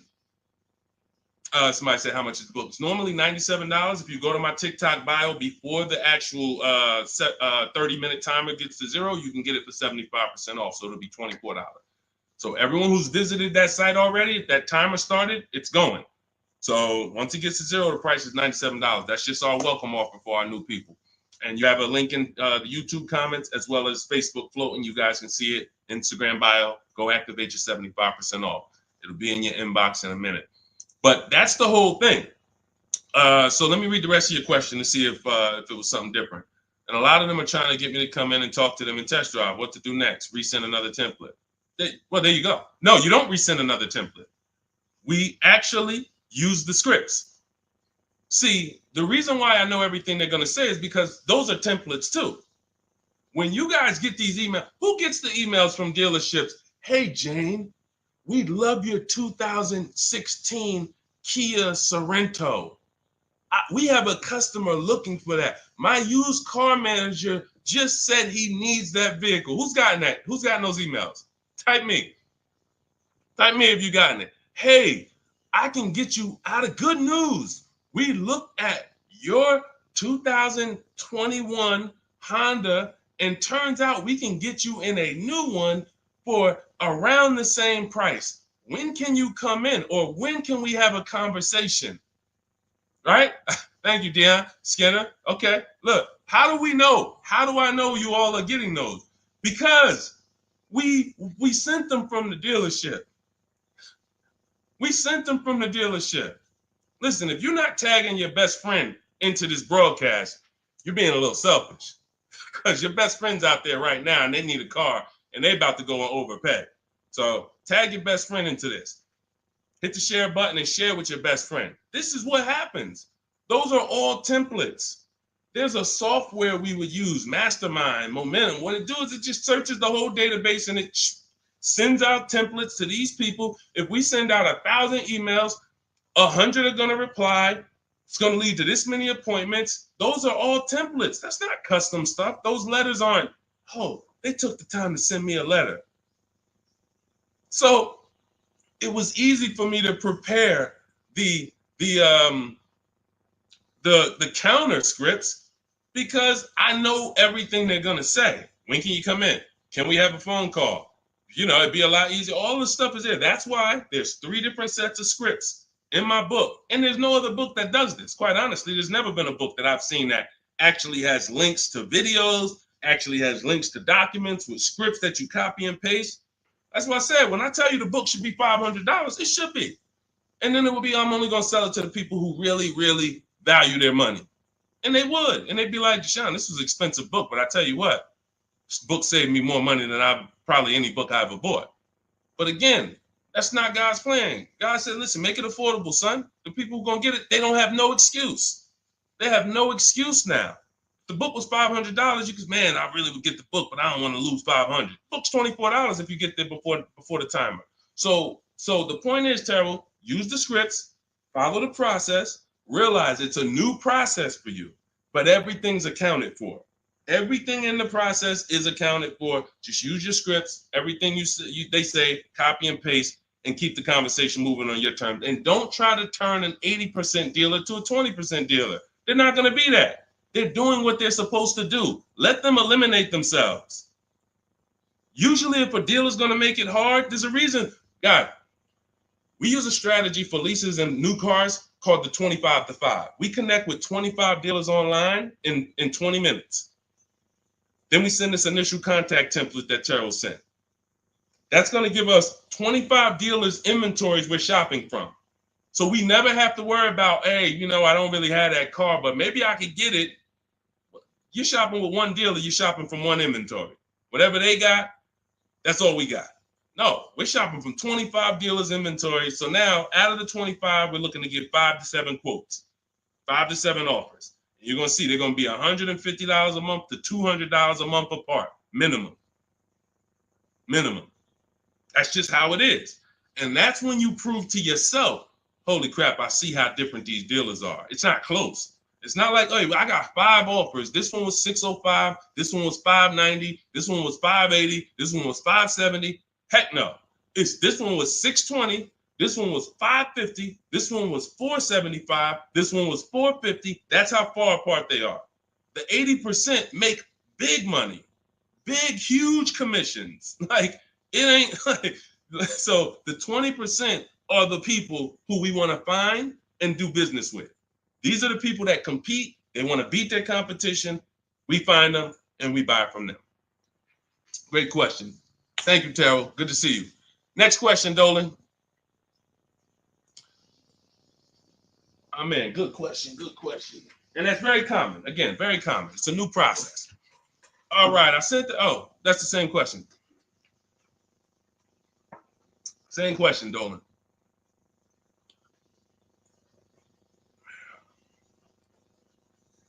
What's up, Jaden? Buying my first used car this year. All right, putting $10,000 down with fair credit and a trade in worth $1,000.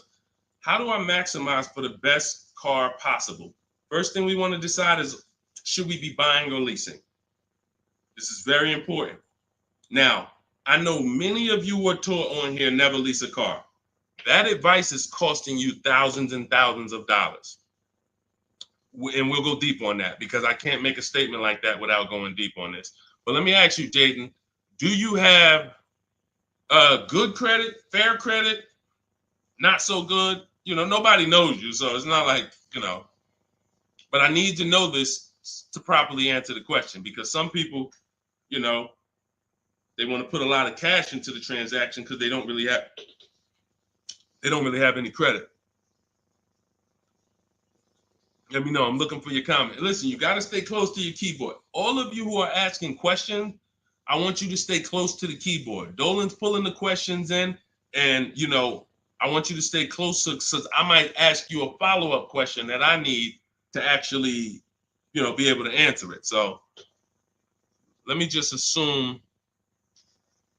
All right, let's just assume you have fair credit. Hang on one second. Let's assume you have fair credit. All right. Hang on. Okay. So let me tell you an outcome that's very common. And you could decide, this is all of you who have a child who's going to be getting a car, or you're going to be getting your first car. Like, listen up to this. We go wrong buying people their first car a lot of times, because typically when you buy a car, what's happening is you have to pay for the whole car. Some of you know every $5,000 on a car loan is about $100 per month. So when you look at and lock that into your head, every $5,000 is about $100 per month. So when you see a $5,000 car, $10,000 car, you should think $200 a month. When you see $15,000, you should think $300 a month. These are safe parameters for you to make sure you're not overcharged. You have to be able to understand a $50,000 car isn't going to be $500 a month to buy. It's going to start out around $1,000. So we need to know these things, because you can manipulate loans to make payments lower, and that's how you end up in a 9-year loan, because you went in saying, hey, could you get that car to 700? That car's nowhere near 700 with a good loan. 5 years, 6 years is the longest we go. I have a rule in my book called the Rule of 72 and the 10th birthday. 72 months is the max loan we take, and the car should be paid off by its 10th birthday to avoid problems. So by the time a car turns 11, car should be paid off, so that way you could actually put money to the side for maintenance. These are all boundaries that we haven't had, that if you follow them, you're going to have a lot better experiences. So if you don't have the credit to lease, then I would say, okay, get yourself an inexpensive car, try to get a small loan. You know what? The first question is, how many years are you going to keep the next car? That's the first question. That is the first question. When you open up my book, the first question, if you and I were talking on the phone, Jaden, the first question I would ask you before credit, before anything, Jaden, how many years are you going to keep the car? Now, if you say to me, Deshone, I'm definitely keeping the car 9-10 years. I don't need a car every couple years at all. I'll keep a car a decade. Perfect. Forget about leasing. In my book, first step is, how many years are you keeping the next car? I want y'all to answer that. Everyone who's shopping, everyone who will be shopping, you're shopping now, or you're going to be shopping soon in the next 6 months, a year. I want you to answer the question. How many years are you keeping the next car? Guaranteed. Guaranteed. Because everything else comes after that. When you're going to keep it 8-9 years, I'm going to show you the steps you need to make sure you get a car that will last 8-9 years. Plenty of people say, oh, I wanted to keep the car a long time, but you didn't take the steps to make sure you got a car that would last that long. So everything comes from this question first. How many years are you keeping the next car? So now, Jaden, let's say you say to me 8-9 years. Perfect. So now what we're going to do, we're going to the purchase path. Not thinking about leasing. New car, used car, based on budget. Based on budget. Now you said you have a trade-in worth $1,000. I'm guessing it's an older car, so you can still put it through the equity assessment. But if you're saying it's worth $1,000, who told you that? See what I'm saying? See, the highest offer for your car is what it's worth. I want y'all to get into the habit of getting offers so that you know exactly what your car is worth, not letting one person tell you what your car is worth. So now let's just say, for example, your car is worth $1,000. Now we're looking at, well, do we get a new car or pre-owned car? And if we get a pre-owned car, here's how we determine new car versus pre-owned car. Budget is one. Now let's say you could afford both. I could afford a new, I could afford a new pre-owned.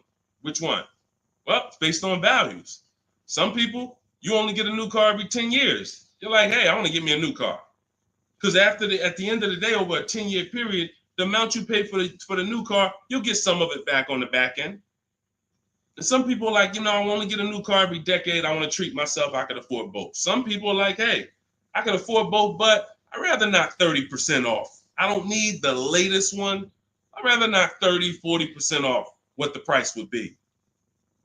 It's just different values. There's no right or wrong there. In my book, I teach you both of those things. When you get to that step, that's how I help you make a decision. So sounds like, I would need more information. That's why I'm asking you, because I don't teach a one size fits all thing. I teach based on where you're at, here are your options. Pick one. Now, when it comes to buying versus leasing, oh yeah, one size fits all. Anybody on here who is not keeping their cars 8 years and you're buying them, you're losing thousands of dollars. You're just losing thousands of dollars. You can't compare. Like, look at somebody like Safrina. I use Safrina's deal. Oh, that's Teddy. Look at Teddy. That's a luxury car. Let's take a luxury car. Teddy got a $73,000 BMW. $73,000 BMW. He's paying $856 a month. He's not keeping it 8 years. He knows the 8-year rule. He said, okay, if I'm not keeping my cars 8 years, I'm going to shop for a below market lease. He uses our bidding system. He gets multiple offers. He said the highest offer during the process was $1,123 a month. That was his highest offer.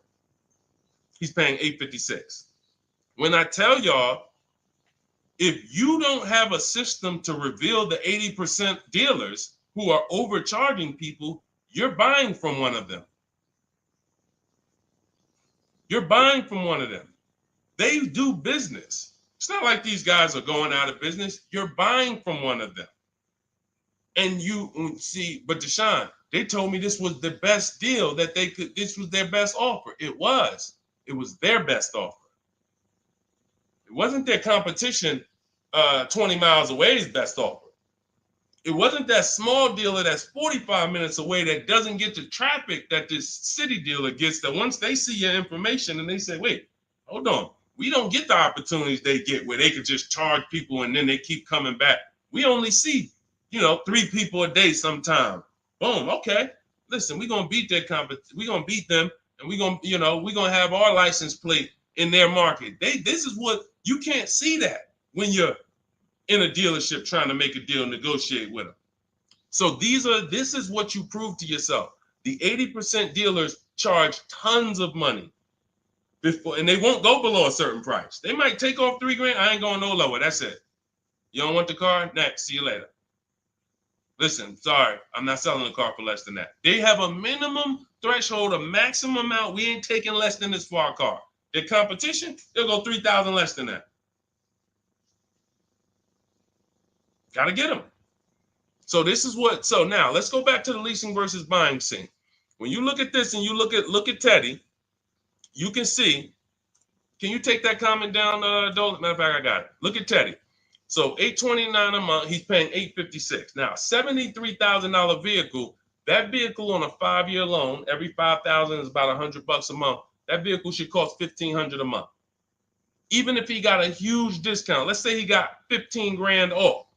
Somehow, magically, he got a ridiculous discount. Instead of 73, he pays 60. $1,200 a month, 5 years. $1,200 he's paying $856. No money down. We don't, and whenever we shop, what you're going to learn as you listen to me and you shop the way I'm telling you to shop, everything we shop is no money down. We might put money down later, but we only put money down after we guarantee we got the best deal. All right. Let me echo that. You only put money down after you guarantee you got the best deal. What does that mean? You paid the best price for the car. You found the dealer that's going to sell you the car for the lowest price. You found the bank that's going to get you the lowest money. You did this from home using online tools. If you're doing it manually, you call around. I don't care if you call around. It's harder than my way because, but you want to call around and try to get multiple offers from dealers. The point is, once you find the best offer, now we can put money down if I want to lower my payment. But what dealers try to get you to do, especially the 80% and the people you're used to dealing with, they want you to put money down to get to a payment you'll take the car for. Big difference. Hey, how much is this car? Hey, it's $1,100 a month. Yeah, I can't afford that. How much money can you put down? How much money can you put down? Man, I could probably put down like 15, but can you get me to like 700? Now you're trying to buy your deal. You're not focused on the interest rate. You're not focused on the price of the car. Is he even selling me this car lower than what I could get on the market? You're trying to buy your deal, which is why the 80% dealers, here's what the 80% dealers make tons of money doing, making you think you want. And all I want you to understand is this is simple, easy. That's hard. Once you step in, start doing this like Teddy, once you start doing this like Danielle, look, like Ansley, look, like Jen, all of these people get below market deals from home. Once you start doing it like this, you'll realize this is the easy way. At home, at work, man, I just bought a car. How you buy a car? I ain't even see you spending all this time in dealerships. Look at all these offers in my email. Look, this offer, this offer, this offer, this offer. Yep, just the one. I just locked it up, saving me $7,000. You'll never go back. You'll never go back to the old way. You have to learn cars from home. All the money is over. All the overspending happens inside dealerships, which is why we never do it. Go ahead, Dolan.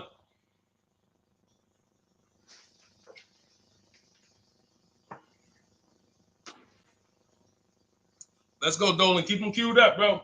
Let's go. To Cali, good to see you. Should you put a down payment on a car? Well, that's just what we were just talking about. What we were just talking about was, all right, let's talk down payments on leases. First of all, you got to realize something about a lease. Whenever you put a down payment down, if the vehicle's stolen and they don't find it, or if it's totaled, you don't get the money back. I'm not a fan of putting huge money down on leases, but unless you do one thing, you assess, well, two things technically. There's only two ways to lose your down payment. Car's stolen and they don't find it, or it gets totaled. So here's what you ask yourself. How many cars have you had stolen in your life? Some of you are going to be like, man, 3. I wouldn't be putting down payments on leases. Some of you like, Deshone, I never had a car stolen. Thank God. All right.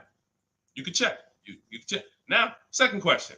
The vehicle you're buying, what's the chances if you get into an accident, it can get totaled? You're buying a huge Jeep. You're buying a huge S-Class Mercedes. You're buying something that's very hard to total. You're good.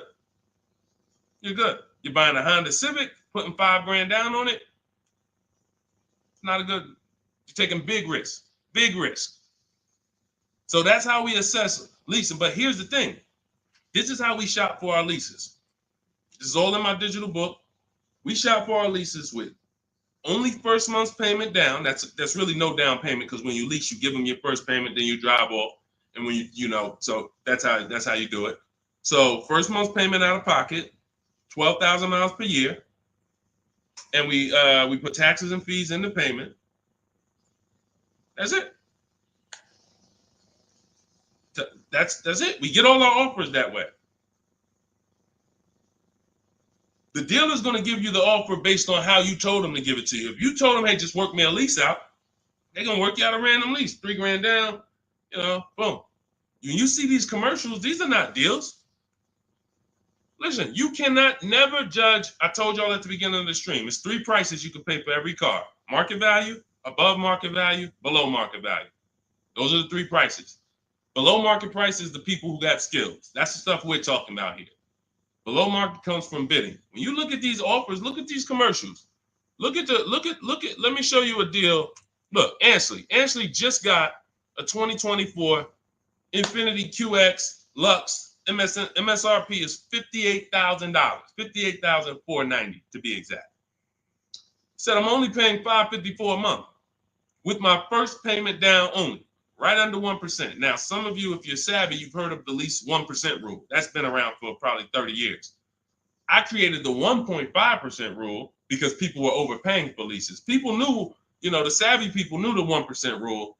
They knew this is great value. This is a steal. You get a lease under 1%, no money down, you stole a vehicle. Doesn't mean it's your best deal because Zafrina got 0.88. So she got 0.88. So just don't think, again, bids. Bids. It's like, hey, you don't know how much you're going to save on the car. She didn't know she was going to get 0.88. She knew the 1% rule. She got her offers. She ends up closing the deal, $579 a month on a $65,000 vehicle. So this is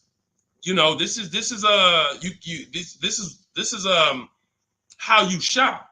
So once you get an offer, if it's between 1% and 1.5%, that's good value on the lease. The closer to 1, the more value. But in order to get 1, you need rebate. You need we don't understand sometimes the lease program. The dealer can't control that. So what we do is we shop. When you see a deal that's 1.1, 1.2, 1% low, that means there's a lot of rebates there. There's a lot of there's probably great residual, low money factor, which is the interest rate. You can't control these things. All you can do is bid it out. Now, once you get to a payment and you're like, okay, I already know I'm under 1.5%. I got my 5 to 7 offers, so I know this is the best offer. But I want to drop my payment probably another $50. Now you put money down. You see what I'm saying? Type $signs if you got that. You shopped your deal. You got your offers. Type a $sign at that click. I'm talking to the people that's locked in. Listen, I know, unfortunately, we live in a world, a lot of people distracted. We sit here, we could talk big money all day long, and it's just flying past it. They got 100 other things on their mind. But the people who locked in, type a $sign if you understand that. When you shop for offers, when you look at your lease offers, the way I just told you we shop for them, now we get the offers, we say, all right, boom. This is the best one out of 5 to 7 dealers I got. Let me now lower my payment. First of all, if you can afford that payment, just take the deal. Much better, put no money into the deal. That way, if God forbid it's total, boom, I come back, I do it again, ain't no problem. I didn't put no money into the car. But if you look and say, I want to lower my payment like $100 a month. First thing you do is assess what I told you a couple minutes ago. How many cars have I had stolen? The lower, the better. If it's one time, okay, chance of this car getting stolen, slim to none. All right, how easy is this car to total? Now, it's a big vehicle. I'd have to get into a pretty bad once-in-a-lifetime accident for it to be totaled. Perfect. All right, you can throw $2,000 down. You can throw $3,000 down to lower the payment more. That's how you use down payment money. You never use down payment money to buy your deal. You must have the deal before you apply the down payment. You must have the lowest interest rate before you get the down payment. You must have the dealer who's selling you that car lower than anyone else before you apply the money down. That's when you know you have a deal and your down payment isn't being taken and used as profit. Anybody else, down payment's being used as profit. It's just padding the deal. Give us more money to work with. How much could you put down? 6? All right, let me go work this out. And they're just around moving money around. They're moving, you're buying a car from them, you're getting your loan from them, and you're giving them $6,000 to work with. They have all this money to work with. That's a dream customer. And if this is you, I don't want you to feel bad. I only want you to feel, because no one told you this until now. I only want you to feel bad if you keep repeating it, because you got no one else to blame. Right now, you have the opportunity to change everything and focus on what I'm teaching you. So no one can do this to you. But the dream customer comes in, got a car to trade, wants to buy a car, needs a loan, How much could you put down? I'd probably put down like 3,000.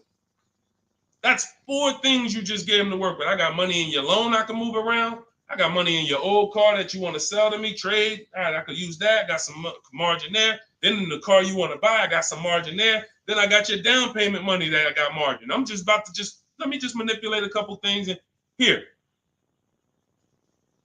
That's what we don't want to do. All right? That's why we separate the transactions.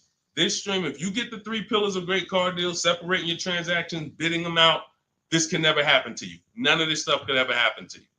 Okay? Everything we're going over is in my new digital book. It's called Cars from Home, 7 Steps to Saving Time, Money, and Avoiding Dealerships. This teaches everything step by step, how to get below market leases, below market purchases, new cars, used cars, high mileage driving strategies. Some of you who are driving over 18,000 miles a year, you can't do some of this stuff is not, you need custom advice. See, again, I don't do one size fits all. You can't be an 18,000, 20,000, 30,000 mile a year driver and think you can actually use the same loan structures and all of that as a normal person. You're depreciating your car faster than them. So all of this is in my blueprint. It's in my new book. Get your copy for 75% off in my TikTok bio, in my Instagram bio, or we have a link in the comments for you on YouTube, and we have a floating link on Facebook for you guys. But if that timer hits 0, it's $97. And if I'm you, if I miss the 75% offer, I'm getting the book, knowing what I know. And there's people who have the book, they'll be like, hey, look, I don't care if you missed it. You need to get the book. It's $97, worth every penny. So I want you to have everything I teach. It'll be in your inbox in literally a couple minutes. It's a digital book. And as soon as you get it, you're going to see a thank you page, and it says screenshot this page. Very important, because on that page is the link to open the book. Then I email you a copy. Also on that page is the link to my support team, just in case you type your email wrong. Our system is great. We send out lots of books. It works every time. But if you mistyped your email, then you're not going to see the book. So make sure you have my support team's email. So if you don't see that book in 5-10 minutes, email my team, hey, and they'll get you the book right away. All right. Thank you, Skinner. Yeah, nobody ever broke it down like that. I'm glad. That's what I'm here for. That's what I'm here for. I only want to pay first month's payment, and that's it out of pocket. That's 90% of our people, Skinner. 90% of our people. Hold on, I'm gonna get to Hideout PA. You got the next question. Hold on. But look, 90% of our people, look, India, look, $365 a month, no money down. That's first payment only. Look, Melissa, look, got her hybrid Honda Pilot 2025, $597 a month. She made $12,000 on her equity assessment, sold her car. So $597, I'm trying to see an MSRP, almost 50 grand. So it's a 1.2% lease. Look, nothing out of pocket, first month's payment. Look, Ansley. I gotta go get the rest. I didn't hit see more to get his detail. You see, Ansley got 2 cars. He just got another BMW. Hold on. Look. Milligan. Everybody, we pretty much, look, zero at signing. Melissa. This is what we do. There's nobody who's better at this than we are. Listen, if I had the time and we did one stream where we just sat here for an hour, I could show you 100+ people. Boom, boom, boom. Well, I just show a dozen because I'm not going to spend too many. Look, if you don't get it from 10 people, you're not going to get it from 100. You know, if 10 people just like you who are showing their deals, paying less than you, don't persuade you, 100 wouldn't. But the point is, everybody shops with no money down. Because when you shop with no money down from now on, you will see it's easier because you can't confuse me. You can't confuse me when I'm shopping with no money down. You got to be great at math, which I love math. So, I mean, I love math. But you have to be great at math to put 3, 4, 5,000 down and be able to see where the money's actually going. So the best thing to do is compare. I could get this car, no money down. I could lease this car, no money down. What's my payment? And then you'll be able to see it. Dealers can't manipulate you. So definitely, that's all we do is no money down shopping. Okay, Dolan, you can put that one up. You can put that question up. I want to get to that. Hideout PA. In a 2-year lease, 2024 Jeep Hybrid, 1,500 down, 499, 10K a month. Good deal. You have nothing to compare it to. You have nothing to compare it to. And this is what I don't like. Listen, I'm not the one who tells people you got a bad deal. The only time I would tell somebody they got a bad deal is if they broke the 1.5% rule. So if you take no money down and you divide your monthly payment into the MSRP, if you were over 1.5%, there's no value in leasing that vehicle. You're paying too much for a car you're giving back in a couple months. So, hold on. Sorry. Yeah. So, sorry. So, but when I look at your deal, the reason why I hate this is because you've already gotten the car. And you're driving around and you don't even know you got a good deal. You're wondering if you got a good deal. That's very disempowering. It's a very disempowering position to be in. But had you gotten 4 other offers, you wouldn't have to ask me that. And what I want you to do is change that, because frankly, I would bet $1,000 that if I said to you, you think I can find that car for less than what you paid? Bet me some money. Would you bet me $1,000 that I can't find that exact same car you got for a lot less money? Would you take the bet? You'd probably be like, nah, I don't want to take that bet. I don't want that for you. I don't want that for you. I don't want that for any of you. Driving cars, and if God forbid you see Deshone the Auto Advisor one day and you're like, and I'm like, hey, yeah, you just got the car? Okay, great. If you don't feel like, hey, listen, I got 5 offers from these dealerships, and the one I picked, they were so much less than everyone else. See, I know you use what we're talking about. I know the people I run into that use what we talk about. They come up, the first thing they're doing is saying who made them the best offer. They're saying, hey, the dealer couldn't beat the rate I got from the credit union. I know you're using what we teach. They're like, yo, I had to go 150 miles to pick it up in the next state because they made me the best offer. I know you're using what we teach. That's when I know. When you come in and ask, hey, what you think about this deal? We have nothing to compare it to. So we look at something like, let's just take an average deal. Let's take an average deal. Let's take a big money savings. Let's always use Sean for an example. Because what you're trying to do when you're not getting bids the old way is you're actually feeling for the bottom, and you're hoping, I hope this price that I paid was the bottom. Shout out to the people running the likes up on TikTok. Every time y'all hear something y'all like, just keep tapping the screen for like, spend 10 seconds just, man, you know what? This dude is going in over here. Just spend 10 seconds. Every time you hear something you like, tapping the screen. Shout out to y'all running the likes up. But when you look at, hey, look, I lost my train of thought. What was I talking about? I don't even know. That usually happens once I've been on for about an hour. That usually starts happening. Hideout PA just bought the book. Awesome. Listen, I'm answering your question right here. So, and look, next time, that's the thing. So again, I cannot tell you, oh, the MSRP was 49,000. Okay, so 49, 1,500 down. That's about a 1% lease. Solid. We don't know if you could have did better though, and that's the point. Again, Zafrina. Funny story about Zafrina, and she got this 0.88% lease, right? You're probably a little over 1% because you put about 1,500 down, so that $1,000 probably would have put you about maybe 1.1. Still great value, absolutely great value. great value. But Zafrina called me. She was shopping for a Jeep Grand Cherokee. She didn't call me, but we you know, she's in my program. Again, we have Shop with Deshone, Shop with, you know, blueprints. It's all up to you. However you like to learn, we provide it. So she was shopping for a Jeep Grand Cherokee, and the best offer she had was like 1.1. And it was solid.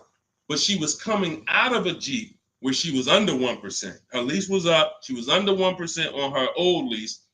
And she said, the guy told me if I take the hybrid version, or the electric version, he can get me down to 1%. No, I think she was maybe 1.2 on a Jeep Grand Cherokee Limited at the time. She said if I take the hybrid version, he said I could do a 1%. He could get me to like 1%.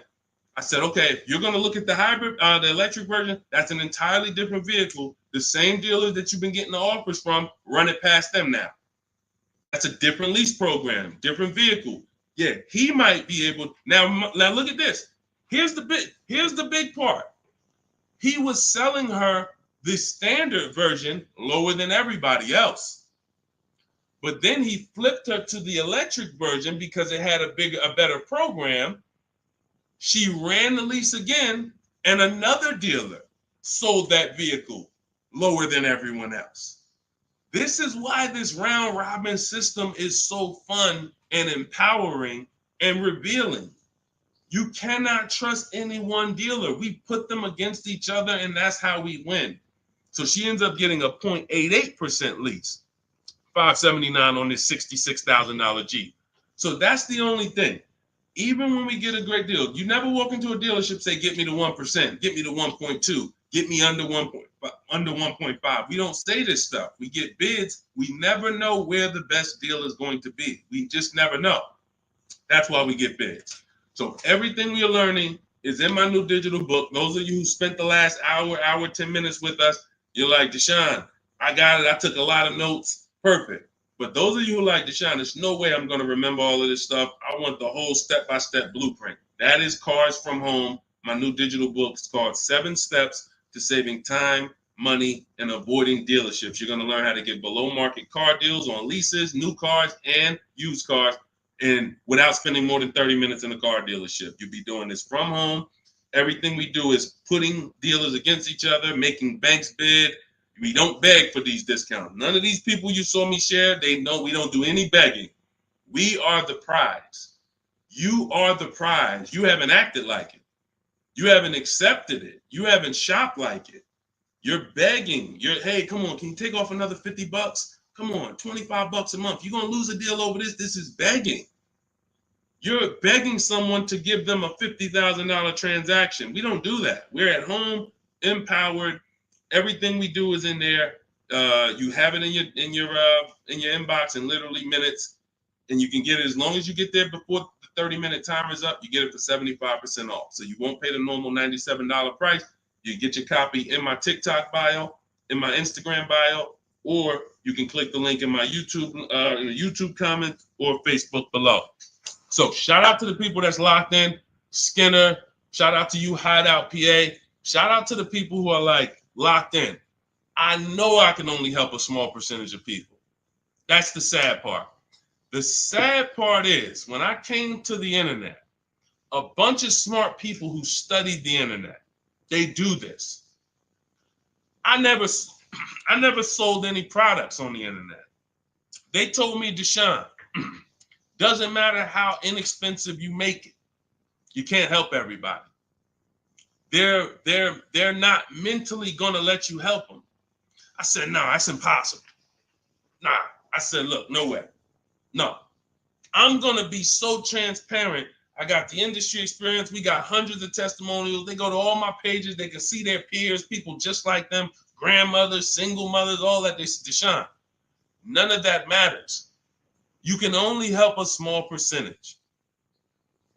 And they've been right. And I used to be disappointed. I really did. But now I focus on the people who are locked in. Whatever God gave me, whoever God assigned to me, I'm focused on you. That's it. So I'm here to make sure Hideout PA wins. She got the book. I'm here to make sure that Skinner wins. I'm here. Anybody who locked in, hey, Deshone got the book. You talking to me. I'm the 10%. I'm the 20%, whatever percentage it is. But the rest of you, you got to evaluate yourself because you're going into a very expensive purchase that is the second most expensive purchase you're ever going to make. And you're going in to deal with sharks. Like you really live that. Like you're really ready for that. I spend more time warning you of what the inside is like because I've been in the inside. I can go back to sell cars if I wasn't running a company to educate you guys. I can make $200,000, $300,000, $400,000 a year selling cars. This is not hard for me, but I know what it's like. I know who sits next to me. I know it's people who, when you sit down next to them, your head's coming off and you're going to leave with a smile. It's an art. It's a science to making a customer leave with a smile. We got people who pay $200 more per month than they could have got, but they leave smiling. Don't let them run into their neighbor, though, that's got the same car and got a better deal. $200 less. Wait, you got the same car? What happened? They knew something you didn't know. So that's my warning. Shout out to the people that's locked in. Get your book for 75% off. Make sure you screenshot the thank you page. The book is right on the thank you page. As soon as you pay, you can download it, add it to your inbox, and just use it and win. And make sure you email me your success stories. All right. I'll see y'all in the next stream. God bless you.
And answers. Welcome to Car Shopping Questions and Answers. We're about to go very deep to make sure that you get the answers you need when it comes to buying or leasing your next vehicle. And we want you to have below market strategies. You can't pay market value and you can't pay above market value. The goal when you are purchasing or leasing a car is to get a below market deal. That's the only deal. If you pay market value, you're paying what everyone else paid. It's not a deal. If you pay above market value, you're paying higher than what most people pay. It's definitely not a deal. The only deal is below market value. I see you, Rachel. We're gonna start off with you. I see your question on coming in on TikTok. So Dolan, we get ready to pull these questions in. As you guys start typing your questions, we're gonna have Dolan pull them into the show so you can start typing. And I want you to know that everything you're gonna learn over this next hour is out of my new digital book. It's called Cars from Home. 7 Steps to Saving Time, Money, and Avoiding Dealerships. I wrote this book. I put 14 years of industry experience in the car business, working with dealers, working inside Mercedes-Benz, inside General Motors, and I created a 7-step process for you to get below market leases, below market finance deals, below market loans, below market cash purchases, below market used cars, and I have high mileage strategies in there for those of you who drive over 15 or 18,000 miles a year. It's all in there step by step, and you can get your copy for 75% off as part of our book launch offer. You can click the link that's floating on Facebook. You can click the link below on YouTube. We have a comment pin for you, and inside my TikTok and Instagram bios, you guys have a 75% off link for 30 minutes. Once that timer goes to 0, the price does go back up to $97. It's still worth it at $97, but I'd rather you save the 75% off the total price so you have even more value. So get your copy immediately. Don't let it go down to 0 before you get your copy, all right? Let's get started, Dolan, with the first question. Start typing your questions, guys. We're going to get through as many as we can in 1 hour. And as you come in, can you hit the like button? It does matter. It does activate the algorithm. It does let these platforms know that we need more people over here so we can help them protect their money. Okay, this question came from Rachel. what's the best time to get a car? I drive a 2014 and I own and I owe $18,000. What is the best advice you can give on trading a newer vehicle? It's under 18, it's under 100,000 miles. Okay, Rachel. So one of the things that the first sense I get is I don't like you still owing that much money on a car that's 10 years old already. I have a rule that I teach. It's called the rule of 72 and the 10th birthday. That means that you never want to take a loan longer than 72 months, but you also don't want a loan on a vehicle past its 10th birthday. And I'm going to tell you why. In 14 years in the car business, I've seen tons of people have things go wrong about the 10-year mark. Now, there's nothing wrong with things going wrong because that's why you have a car, so that you can put a little money into it, maintain it, and keep it driving for as long as possible. The problem is when you have a loan on that car, now what you're doing is you're repairing the car while you're making, hold on. I had to turn the Bluetooth off.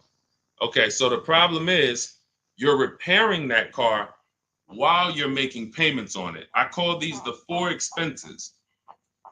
The four expenses for a car are what you pay for it every month, if you have a loan, what you pay for gas, what you pay to repair it, and then what you pay to maintain it. Maintaining is oil changes, brake fluid changes, tire rotations, new tires. These are, replacing brakes. These are maintaining it. Repairing it is if something breaks on the car. And it's that I call that the fourth expense. That's what most people are not ready for. And what I see is if you have a loan past the 10th year, you're getting hit with you're getting hit with all four expenses. And if you've ever seen someone who has a luxury vehicle and they hate it, they usually are buying cars that are too old and taking loans that are too long on them. Because you'll see they hate the vehicle because BMW, you got your BMW, you go drop it off, they tell you, hey, you need brakes, that's maintenance. Then, hey, your navigation system or your electric system is messing up, that's $2,000. And then, you still had to put premium gas in the car, so you could leave out of there, it costs $5,000 in 1 month. And people be like, man, I hate this car. But the car is not the problem. The problem is you took a loan on a car that was too old, and you took a loan that was too long. That's why I created the rule of 72 and the 10th birthday. No loans longer than 72 months, and then your car needs to be paid off by the 10th birthday. Now, what happens if you look at the car you want and you can't afford that payment for 6 years? That means you can't afford that car. That doesn't mean stretch the loan out to 7 years or 8 years so that you can try to afford it. Right now, we could all go and we can look at a $700,000 house. Maybe most of us can't afford the mortgage on that, but if we stretch the mortgage out to 50 years, then maybe we can afford the mortgage on it. Doesn't mean it's a good financial decision. So if you're going to finance again, Rachel, I want you to keep that in mind. When you replace your current car, if you're going into another finance, which I don't recommend if you're not keeping this next car 8 years, because you're going to be in the same position again, you should be going into a below market lease. Then if you're keeping the car long term, then go to another finance and then make sure you're not buying too much car, taking out too many loans on it, and taking out too long of a loan. Use that as an affordability index. If I can't afford this car on a 6-year payment and I can't add up, here's how you do it. You look at the car, ask yourself, how old is it? If it's 6 years old, that means I got to take a 4-year loan. If it's 5 years old, that means I got to take a 5-year loan. It can't be greater than 10. You are taking way too much risk. And you're going to end up in this position where you're looking and you're like, how do I still have a car payment? Things starting to go wrong on this car. I'm nowhere close to paying it off. What did I do wrong? That's what you did wrong. Now, if you want to avoid this altogether and say, all right, what can I do in a different structure? You will be going into a lease. If you're shopping a below market lease, what that's going to do is make sure you can pay a low payment on a brand new car. It's always going to be under warranty, and you just keep doing that. You look like somebody who you're just used to having a car payment anyway. So you want to switch the way you make those car payments and start paying it into new cars versus these 10-year-old cars or 8-year-old cars that you're paying these payments into, and you're not getting much back in terms of return or quality or anything like that. So that's the first thing that I would concern myself with is, Rachel, how many years are you going to keep the next car? If it's 8 or more, then you purchase again. If it's less than 8, then Deshone, talk to me about a lease, because I'm not keeping this car at 8 years. I don't keep any car 8 years.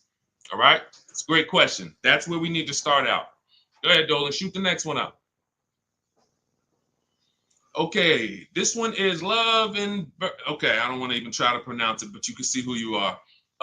If I'm upside down, how can I trade or sell without having to pay the difference or getting a higher note? So now you're asking a question that, all right, so this person said if I'm upside down, that means they owe more on the car than it's worth. How can they get out of that car and go into another car without paying the difference or having a higher note?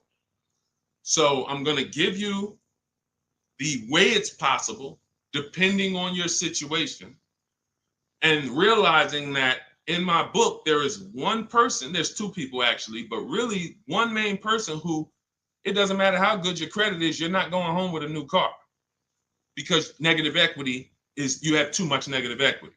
So there are cases where doesn't matter, you come in with an 800 score. I call negative equity the bad credit for people with good credit, because it's the only time when I was in the dealership, people would walk in and they would say, you know, okay, we look at a car and then we look at their current situation and the maximum amount they can pay. And then we look and say, hey, look, the bank's not going to approve this. You can't roll over 10 grand of negative equity to that $30,000 car and do no money down. So there are circumstances where you've dug yourself too deep, and the only thing that's going to do it if you don't have money is time and paying down the vehicle. So let's talk about if you're not in that situation. First thing I'm doing is I'm going to CarMax.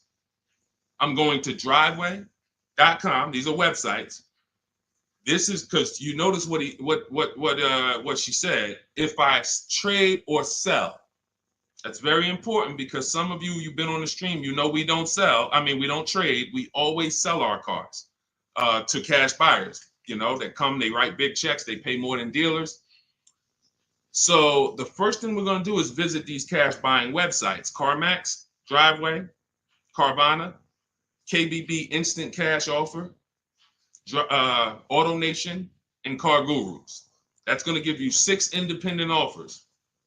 Now, once you get those 6 offers, that's going to tell you how much negative equity you have based on your payoff. You need to call your bank and ask them, how much is my payoff? That's the amount you owe.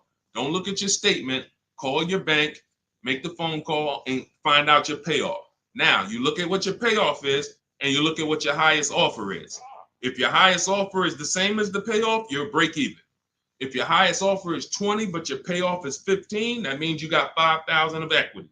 If your highest offer is 10 and your payoff is 15, you got 5,000 negative equity. So now the best thing to do is what I call pay the difference. Because when you pay the difference, now you can go into your next transaction and you can do a clean transaction. Clean transaction. So whatever deal you get on your next car, it's clean. You're not bringing any baggage over. You can shop multiple offers. There's no limits. But if you can't pay the difference, now you have to do what we don't like doing, which is trade. And there's going to be a ton of people with negative equity, because a lot of people bought cars that were overpriced from 2020 to 2022. You know, we were trying to warn people to lease, to ride out the market, buy inexpensive pre-owned cars to ride out the market, or, you know, keep their current car and not shop if they didn't have to ride out the market. Some people didn't take that advice, and they went and they overpaid because they had no shopping strategy. And now they're going to be 15 grand negative equity trying to get another car. So if you can't transfer, you know, there's limits to what you can transfer. If you can do what we teach and you actually can shop the market the way we teach, you might get a deal like this. Let me show, this is Milligan's deal. She just made this deal a couple days ago. It was for a Mercedes-Benz brand new EQS. It's an EQE. It was a $79,000 vehicle using our shop from home strategy. She never left the house to get this discount. She went from$79,000 to $51,000 on a brand new vehicle. And if you're on Instagram or if you're on YouTube, you guys can see this. So we can't share the entire versions on Facebook and on TikTok. But if you like, anybody who wants to see, okay, I want to see these things that Deshone is, you can go right to our YouTube page, Deshone the Auto Advisor. And you go right to Instagram and you'll see the actual documents. This is her deal. She's posted up $79,000, $51,000. Why is this so important? Because when the bank goes to lend on this vehicle she bought, they're lending based on the fact the MSRP is 79. So the banks will usually lend up to 20% more of the MSRP if you have good credit. So 79, the max they'll lend is another 20% of that. So let's say, $96,000 is the max they're going to lend on a $79,000 car. So let's just say you have 15,000 negative equity. Now, you don't know how to shop. You don't get the same discounts we're getting. You don't have that same thing. You can't slap all of that negative equity on and your taxes and your fees because you're going to blow out the loan to value ratios. The bank's not going to approve it. But when you find a car that has specific rebate, and we don't know this, she didn't know she was going to save $25,000 off this vehicle. What is that? Almost $30,000 off this vehicle. She didn't know that. She just said, I like this vehicle. Deshone, I'm going to use these shopping strategies, same strategies you'll have in my book. It'll literally be in your inbox in minutes. Same strategies we've used to help people do this all around the country. Now, all right, I saved almost 30 grand. Now I can bring my negative equity of 15 grand over to this vehicle, bury it, and I'm okay. So it's very important. The more negative equity you have, you are targeting a vehicle, or you're trying to find a vehicle where you can get such a big discount, you can transfer that over, go from a non-quality vehicle usually to a quality vehicle, because you're already in a vehicle that's not worth what you owe. That's important to understand. You're already in a vehicle that's not worth what you owe. The key is to getting that into a vehicle you're going to enjoy, and at least a vehicle that is safe and quality, and preferably you're leasing. Because the great thing about transferring negative equity to a lease is once that lease is up in 3 years or 39 months, the negative equity is gone. When you transfer that over to a finance, another 5 or 6 year finance, you're bringing the negative equity over, stretching it out for 5 or 6 years and putting interest on top of it. That's why I don't ever recommend go from a finance negative equity deal to another finance negative equity deal, because you're usually a short-term person anyway. You should be leasing cars. So this is the strategies for getting out of negative equity. Now you can literally go into a dealer. See, watch this. That's a below market strategy for negative equity. What I just talked to you about is what the people who are actually financially wise do and think about. Now you could say, well, I'm just going to go into the dealer and say, hey, I want to get out of this car. Perfect. They'll transfer you out of that. They'll go in and say, all right, we got it. Here's your payment. We put you on a 4-year lease, or here's your payment. We got you in a 6-year, 7-year finance. But you'll never know the discount you're getting because you don't care. Your whole thing is, I don't really want to unlearn what I've been taught and programmed to do. But if you want to say, I want to make the best deal possible and I want to stop making these mistakes that's getting me into these bad deals, I've never had to come and deal with 5, 6 grand, 2 grand of negative equity. It's never happened to me. But there are people, you might be one of them, who every deal you make, it's a negative equity situation. It's a negative equity situation. That's because you haven't learned how to structure your deals correctly. And those are the things that I want you to unlearn so that you can have empowered car buying, be making deals you feel great about, posting your numbers just like Milligan did, and saying, hey, check out the deal I made. Not just check out the car I got, check out the deal that I made. Okay?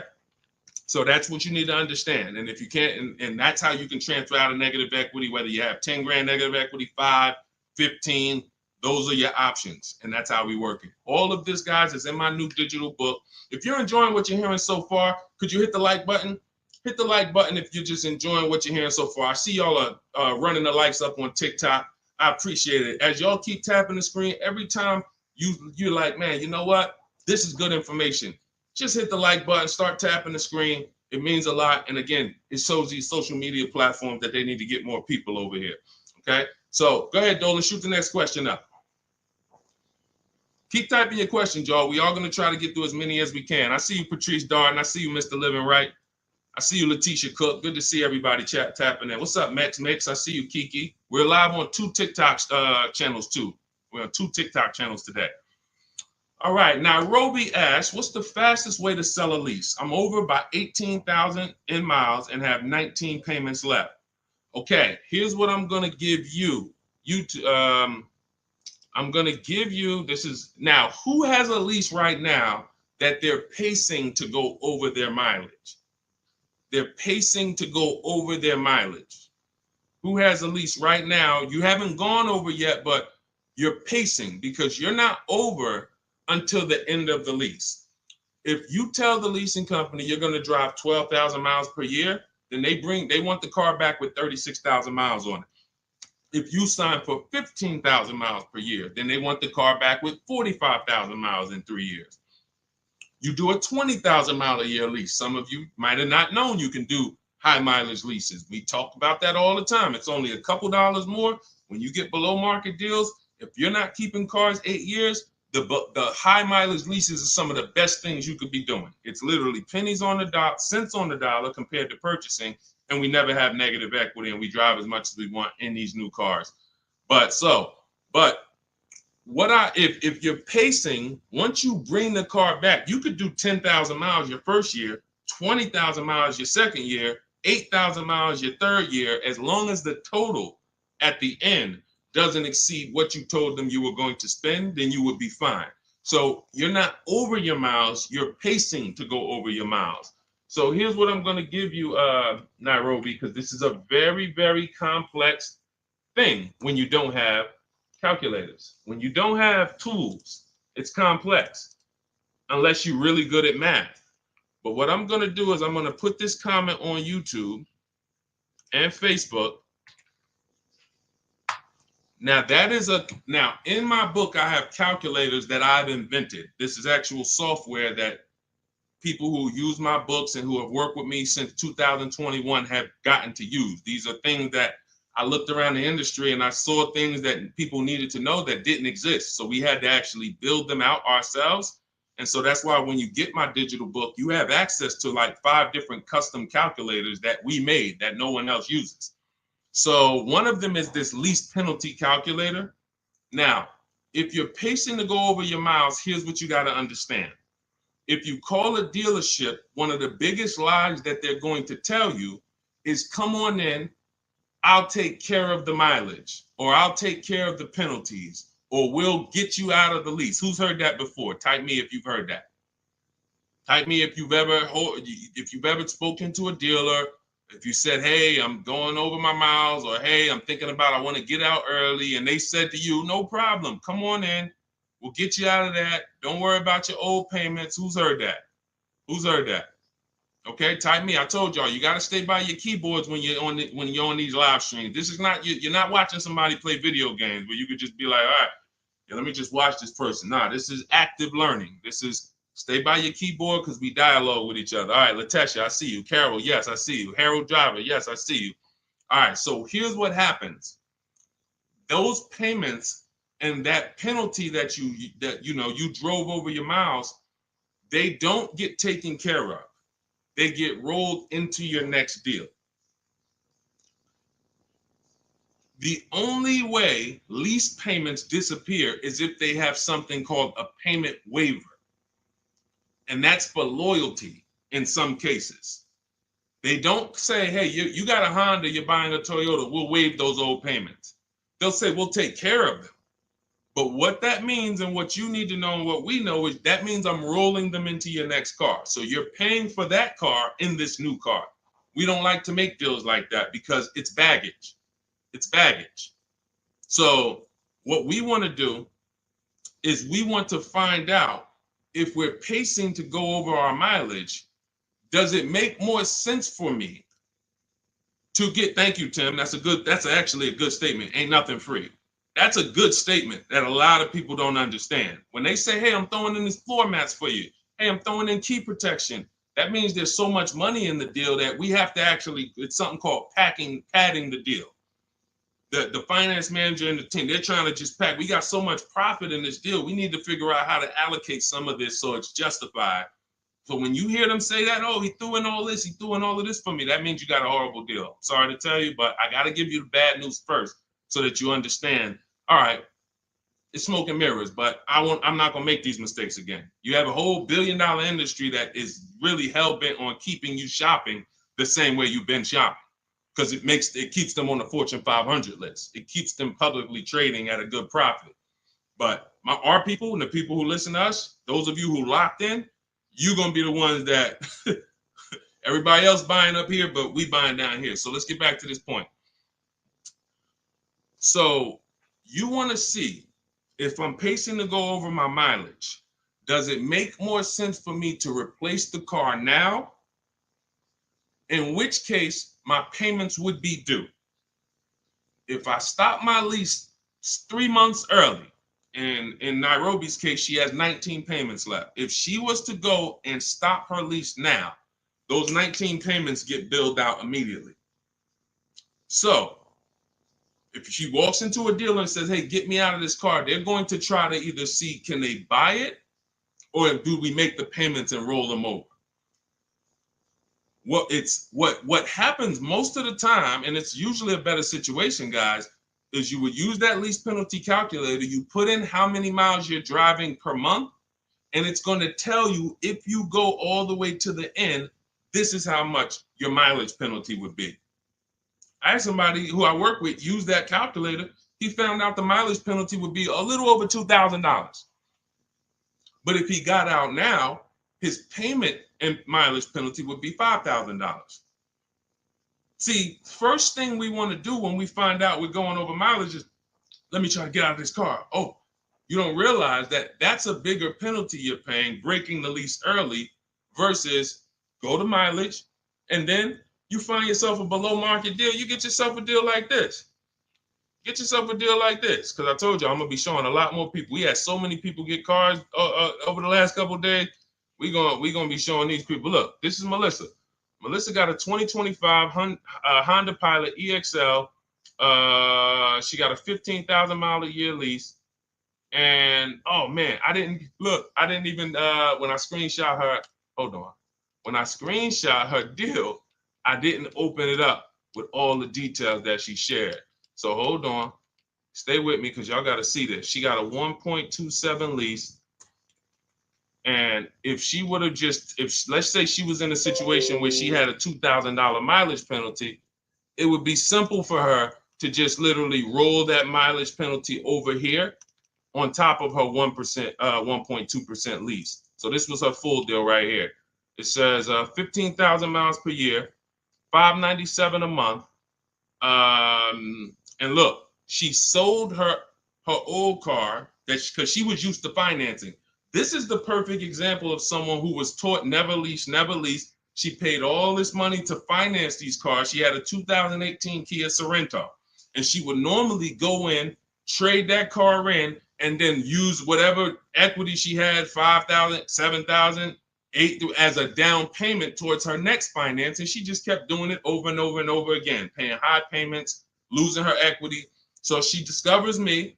She finds out she's not keeping cars 8 years. She's like, all right, if I'm not keeping cars 8 years, I'm not breaking Deshone's 8-year rule. I'm going to shop for a lease. So now she shops for her lease. She gets the same car she would have gotten and paid tons of money for, $800-900 a month for, because she was financing it. But now she actually she financed. She gets her new lease, $597 a month. And look, she did her offers, the 6 offers I told y'all to do, 10 minutes ago. $12,000 in equity. So she goes in, she gets the new car, no money down, $597, drives off in a brand new $50,000 vehicle. Then she gets a check and she puts it in her bank for $12,000. It's the way the money moves. If you understand what I'm saying, if you're starting to, even if you don't get it all, if you're starting to understand type of dollar sign, it's the way the money moves. This is already a woman who likes driving newer cars. It's obvious. She has a 2018. She's going to upgrade it. So she would normally just go trade it in, finance another car, keep it another 5-6 years, trade it in, finance another car. It costs big money to finance these cars. It costs huge money. So now what she did is she said, okay, I drive 15,000 miles a year. I'm just going to get a 15,000 mile a year lease. If she would have got a 12,000, payment would have been $25 less. If she needed 18,000 like Jen, look at Jen's deal. Jen needed 18,000. Where's Jen? Here she is. Look, she says $512 a month. She got a CRV hybrid, and some of these vehicles are very in demand. So when you see vehicles that are closer to the 1% leases, these are vehicles that have bigger rebates, more support behind them. And sometimes you see vehicles that are 1.2, 1.3. They have a little less support from the manufacturer, but you still need to shop to get great lease deals because most people are paying, either huge down payments or then, they're paying over 1.5%. Again, let's stay on topic though. If you look at Jen, she said my payment was $512. I bumped it up because I wanted 18,000 miles a year to $563. Look, she shopped the payment. She shopped her deal from home the way we teach. She got 25 dealers to get involved online, never talked to them, got bids, used my email scripts, and she said, okay, my best deal for 12,000 miles is $512 a month. All right, now bump me up to 18,000. So she's getting, a lot of people would have just signed the 12,000 and then been talking about penalties that they're paying because they didn't get what they need. We teach something called choosing your mileage wisely. She paid $40-$50 a month and she can drive her 18,000 miles a year, take her trips, do her crossroads, go see her kids in college and not have to worry about anything for $40-something more a month. It's the pennies. That's called being penny wise. Some people will be penny, that's called being dollar wise. Some people will be penny wise. It's called penny wise, dollar foolish. You have to get the mileage you need on a lease. And if you choose your mileage wrong, don't blame the lease. The lease is not a real person. The lease only goes what you put in. If you tell them, work me a lease payment with no money down, that's how they're going to customize it. If you say put the taxes and fees in the payment and give me offers, that's how they're going to customize it. You might have to tell them 2 or 3 times because they're so used to just telling people, hey, we need $5,000 down. So you might have to tell them that, but the lease is based on you. If you say, hey, I need 25,000 miles a year to drive, that's what they're going to quote you. That's what they're going to customize. So we always shop with 12 and then we adjust our mileage later. But that's what you need to see, Nairobi. So you're going to see, use that calculator I put the link for. It'll tell you whether it makes sense to get out now, later, or at the end. But the last thing I want you to compare that to is the equity assessment. I want you to go to CarMax, go to Driveway, go to Carvana, go to KBB Instant Cash Offer, go to Driveway, go to AutoNation, go to Car Gurus, get those 6 cash offers because you may be able to sell your car. And in which case, if you sell your car, all is forgiven. If you sell your car, there's no penalties, there's no nothing because you're actually transferring the title and the buyer is paying the company off. So do that equity assessment. But when you go to those websites, you must put in, when they ask you, is it a finance, lease, or own, put own. Don't put lease because it triggers something in their websites. Now, if y'all are like, you're like Deshone, I'm not going to remember all of this. Get the blueprint. That everything I'm teaching you is out of my new digital book, Cars from Home, 7 Steps to Saving Time, Money, and Avoiding Dealerships. It's already 5-star rated. Shout out to the people on Goodreads who have reviewed it. We're at a 4.9 rating. We got 4.9 overall, 58 ratings, 40 written reviews. Shout out to everybody who's came and told their story about this book since we launched it a few months ago. And you can go and see what the public is saying about it. This ship has sailed. You can get your copy for 75% off for the next 30 minutes. If you visited the website in my TikTok bio and my Instagram bio, once that gets to 0, there's a countdown, 30 minutes. Once it gets to 0, the price of the book goes back up to $97. It's still worth every dime, but I'd rather you pay $24 instead of $97. So on Instagram, TikTok, your 75% off is in my TikTok bio, in my Instagram bio. Get it before the countdown expires and you'll have the blueprint. On Facebook and YouTube, we have a link in the comments for you pinned for you to get your copy for 75% off for 30 minutes only. Again, if you're like Deshone, this is good, but there's no way I'm going to remember all of this. You can watch the replays, get it however you want it. Our system is step-by-step, and it doesn't involve talking. Everything we do is online tools. Okay, go ahead, Dolan. Let me take a sip of water. Next question. And you can buy more miles on the lease. That's a good point. A lot of people don't know that though, Tim. They really don't.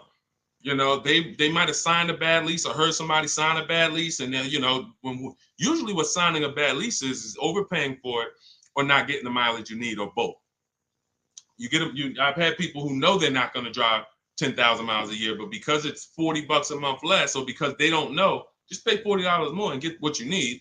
They'll just take the 10,000. It's a horrible decision, and it leads to a terrible lease experience. All right, this is Teneros. How much should I put down as a down payment? It's a great question. So what you want to do is understand that down payment is nothing but payment management. It is not deal management. You don't want to fool yourself into thinking that because you got a good payment, you got a good deal. That's what down payments typically can do to a person who's not really good with math. You'll say, all right, I need to get my payment to 400.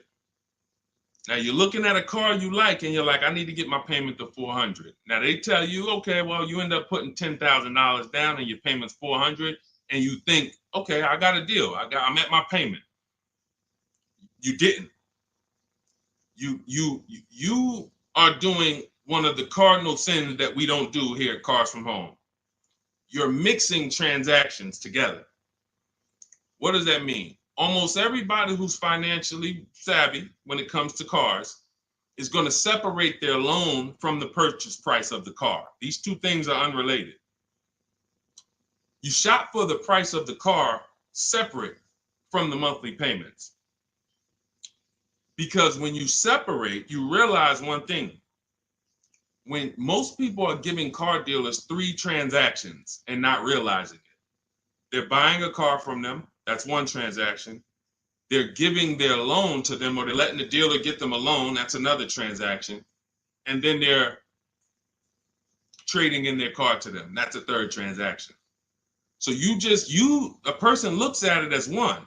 I just made a deal with a dealership. No, you just actually did 3 transactions in one. And what happens, the reason why that's so bad is because you can't bid any of them out. In order to make sure you got a great deal, you need a great deal on each of those 3. The car you need to replace, you need to get the most money for that. The most money comes from bidding it out on the market with the strategies I just said 5 minutes ago with the companies that I just named, the equity assessment process. That's bidding that out. Now, we bid out our loans. Who's going to give us our loan? Who's going to give us the best interest rate?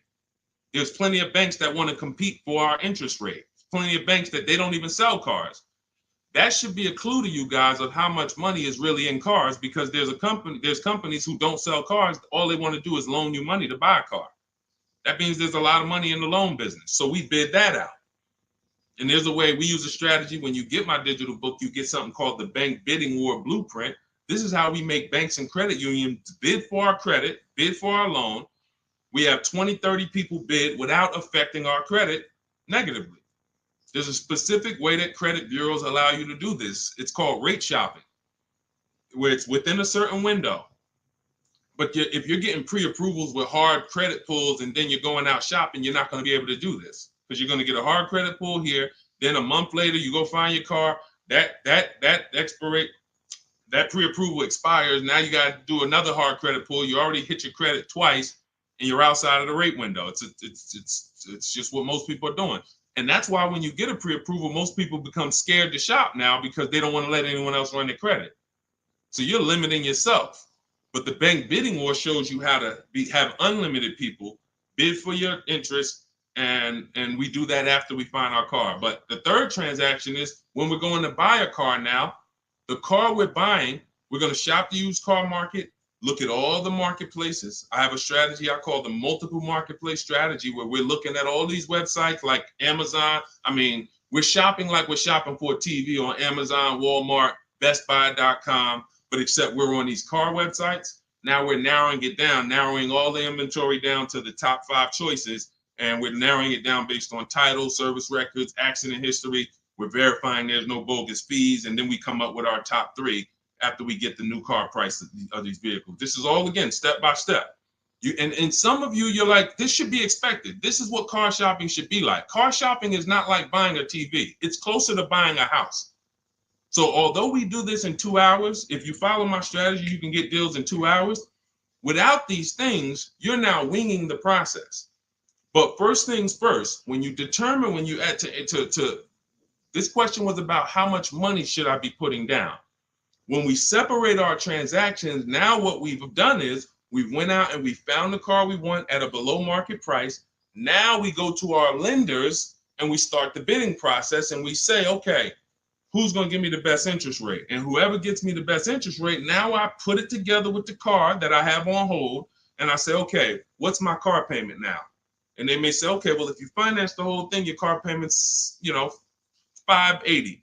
Now you might say, okay, no, I think I want to be at like $499. How much do I need down? Well, about $3,000. Okay, perfect. That's between you and the lender.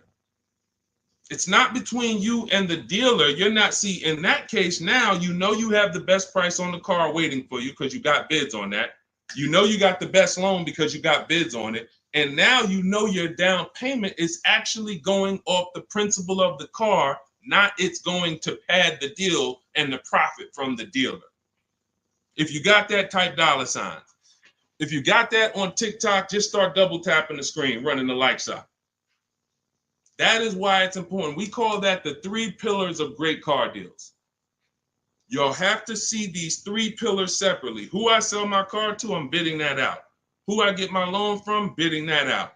Who I buy my car from, bidding that out. And that allows you to sit at your computer and make all the money on your car deal and have these deals that, all of these people are making these deals at home. Look, this is India. She said she started using my strategies last year, but she shopped the market at the time. She was shopping for a Toyota Corolla, and she did not like the offers at the time. That's the benefit of starting these strategies way before you need a car. Look, we got people who get cars in 3-4 days, but when you have time, you can shop the market. She didn't like how the offers looked, and she waited. She said the best of all my offers were over 1.5% with no money, with no one budging on my counter offers.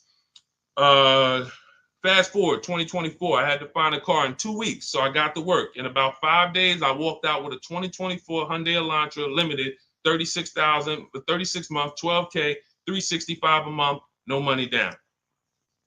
Boom, $365 a month, no money down. The MSRP was $28,725, making it a 1.27 deal.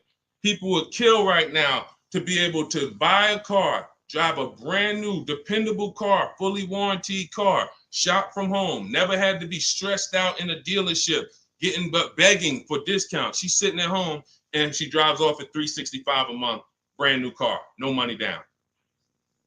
This is what it's about, people. It's about learning the strategy so that you keep the most money in your household. Okay? Everything I'm teaching you, everything India used is in my new digital book, Cars from Home, 7 Steps to Saving Time, Money, and Avoiding Dealerships. You can get your copy as part of our launch offer for 75% off in my TikTok bio or in my Instagram bio, but it's only for 30 minutes. After 30 minutes, the price goes back up to the $97 price, which is still great. If you missed it, and you're like, Deshone, I missed it, but I need these strategies. Listen, it's $70-something more. And the strategies you're going to use to save we can't even quantify it. We showed you earlier, somebody saved 25 grand off their price, almost 30 grand off her Mercedes. You've seen discounts of 6,000-7,000. You've seen ridiculous pay. It doesn't matter. The value you're going to get far outweighs the cost. And here's one thing. Financially wise people look at value. Financially foolish people look at cost. Let that sink in. Okay, those of you on YouTube and Facebook, I have a comment below for you. We have a comment pinned. You can hit the link below. You'll see the 75% off. Now, make sure when you get your book at the 75% off, if you get there before the 30 minutes is up, make sure as soon as you purchase, it says screenshot the thank you page. You'll see I put on that page, your book is below. You can click it to open it immediately, save it to your phone, save it to your computer, and I also email you a copy. But I want you to screenshot that page so you can have my support team's email. Every now and then we get people that typing so fast, you actually type your email in wrong. and then you didn't save the book right there on the thank you page. So now, how am I getting my book? You got the support team email. They're 7 days a week. Email, hey, I think I might have typed something wrong. I don't see my book. It's not in my spam folder. Get my team so we can get you the book immediately. So you can have these strategies, protect your family's money, shop with confidence, enjoy car shopping. I enjoy shopping. These people are like, enjoy. Look at what Adina said. Look at what Adina said at the end. She said, thanks to Sean. Hold on. Thanks to Sean for making the car buying process easy. And I want to upload this because it got cut off too. So I'm going to upload this. Thank you for making the car buying process easy. I want you enjoying car shopping. You're about to spend a ton of money. Why should you dread? Look what she said. Last sentence. If you're on Instagram or if you're on YouTube, you can see it. So, all right, Dolan, next question. Let's fly through a couple more. We still got some more time. Come on, y'all, keep typing. Lalia, yes, we send emails out all the time. In fact, everyone who had the book, I literally sent a new copy out to everybody on our list. It was like 9,000 people, maybe a month ago. So, like, go through your email, check your emails from me, because we do that every now and then. Like, we'll literally just update the book and blast the new copy out to everybody who bought one. So, check your email, check your spam. You know, I've sent you that book. If you purchased it last year, you've gotten the new book probably at least 2 times, 3 times. We've updated it and sent it out to everybody. Okay, Kevy Kev, good to see you. What are the basic pros and cons of leasing? I know nothing about it, but my husband's considering it. Good question. Let's talk about the cons of leasing first, because I speak a lot about the benefits. The cons of leasing are you always have a payment. Now, some people who buy cars and they always trade them in as soon as they pay them off, or they trade them in before they paid off, they replace them before they paid off. Like, you know, we had the young lady earlier on the stream. She said, I still owe $18,000. I'm about to go and buy another vehicle. So she's always used to a payment anyway. So that's a con. You're always going to have a payment. Another con is you can't beat the car up and not realize the losses. Now, let me be clear on this. People think when they own a car, they can do anything they want to it and not realize the losses. But I want to be clear. If you follow me, let's say a person buys a car, you own it, you put a lift on it, a big exhaust system, one of the big, the joint is loud. You customize that car. Did you raise the value or lower the value of the car? Type it in. Did you raise the value or lower the car? If a person does all of that stuff, customizes the car, did they raise the value or lower it? Thank you, Cam Newton. Lowered it. So let's say a person was going to sell a car and somebody looked at it and said, hey, how much is you going to pay? You know, they're going to pay $20,000 to buy your car. Now you're like, okay, perfect. Now you go and you do all of this stuff to it, put the engine, put the exhaust on it, boom. You come back 2 days later and you're like, hey, yeah, I want to sell you the car for 20. Now they hear that new exhaust. They hear all that stuff you put on. They're like, nah, I can't give you 20 for that. And that thing probably worth 16 now. I don't know what you do to it. So I'm trying to get you to see what I call the unseen expense. This is depreciation. Everything we talk about when we talk about leasing versus buying, we're taking into account how we're going to avoid major depreciation. But people who purchase don't often think that they don't actually understand that whatever they do to that car, if they drive 40,000 miles on it, they just lost money. If my car was worth 20 today and then I drive 30,000 miles this year, that car is going to be worth 10. I'm destroying the value. So you pay for it either way. So when I say that one of the cons of leasing is that you can't do anything you want to the car, well, you can't without paying for it, but you also can't when you own it without paying for it. But if you do that, you have to restore it to its original condition. Now, another con of leasing is you have to be able to estimate around about how much you're going to drive. So people who are like doing Uber or something, you don't know how much you're going to drive. There's a reason I don't tell business people who do those types of businesses to lease, even though they're not keeping their cars a long time. there's a better structure for you guys. Leasing is not it, because you don't know how much you're going to drive. If you have a good year, you might do 40,000 miles. If you have a bad year or a rough year, you might do 20 or 18,000 miles. So you can't predict it. So with leasing, you have to have an enjoyable leasing experience.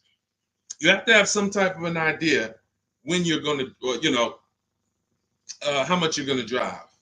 Now, one of the biggest cons to leasing is you can overpay by a lot because it's not transparent. It's not transparent. Could everybody who shares, there are a couple people on here, you always share the broadcast. I appreciate you. We need you. Can you hit the share button, hit that arrow, hit that paper plane, and tag one friend in, just in case they might be going to the dealership tomorrow. We need to make sure that they have what they need to win. So shout out to the sharers. We can't do this without you. Now, when you consider that you can overpay, see, when you get a purchase deal, everything goes on that receipt, the buyer's order. You can plug that into a calculator and you can match those numbers up. You might not be used to doing it, but that bottom line price, you can plug that right into a basic auto loan calculator on hundreds of websites, and you can make sure that your payment matches. You can't do that with a lease. There's all types of potential to hide money in leases. You can hide money in the interest rate. You can hide in the money factor, because you can't use your own financing with a lease. You have to use whatever bank or leasing company the dealership who's running the promotion is using. So that gives us potential to be overcharged for our money factor or our interest rate. There could be rebates on that vehicle, $2,000, $5,000 rebates. Look, when Sean was shopping for his F-150, some of you have seen it. It was a $15,000 rebate, $15,500. He wouldn't have known about that if a dealer's not going to come in and tell him, hey, it's $15,500 rebate on this. No, some dealers might say nothing. They won't even mention it. They'll just try to negotiate. Hey, how much could you, they hoping you say something like this. Can you get me the invoice price? Can you get me to the invoice price? If I could get you the invoice price, can we make a deal today? Yeah, I always heard that, invoice price is a fair deal. Okay, no problem. Let me go get it. So they're not going to tell you anything about, hey, we got $15,000. He didn't ask about the rebates. He didn't ask nothing about rebate. He don't know anything about the rebates. Let's go take off $5,000, get him the invoice price. We're going to make $20,000 profit on this deal. So this is how it works. This is how it works. So with a lease, you could have the same types of incentives. And the thing about leasing is when you go from a finance to a lease, your payment is naturally going to be lower. Even if you get a bad deal, your payment's going to be lower. If you're used to buying $50,000 cars and paying $900 or $1,000 a month and putting 10 grand down, that same $50,000 car is going to lease out for like $800 with a bad deal. So people will walk in and think they won. Oh man, it's lower. It's lower than when I used to buy these. But you don't realize that, if this was a vehicle like Zafrina here, and look, this was a $60,000 vehicle, $65,000 Jeep Grand Cherokee.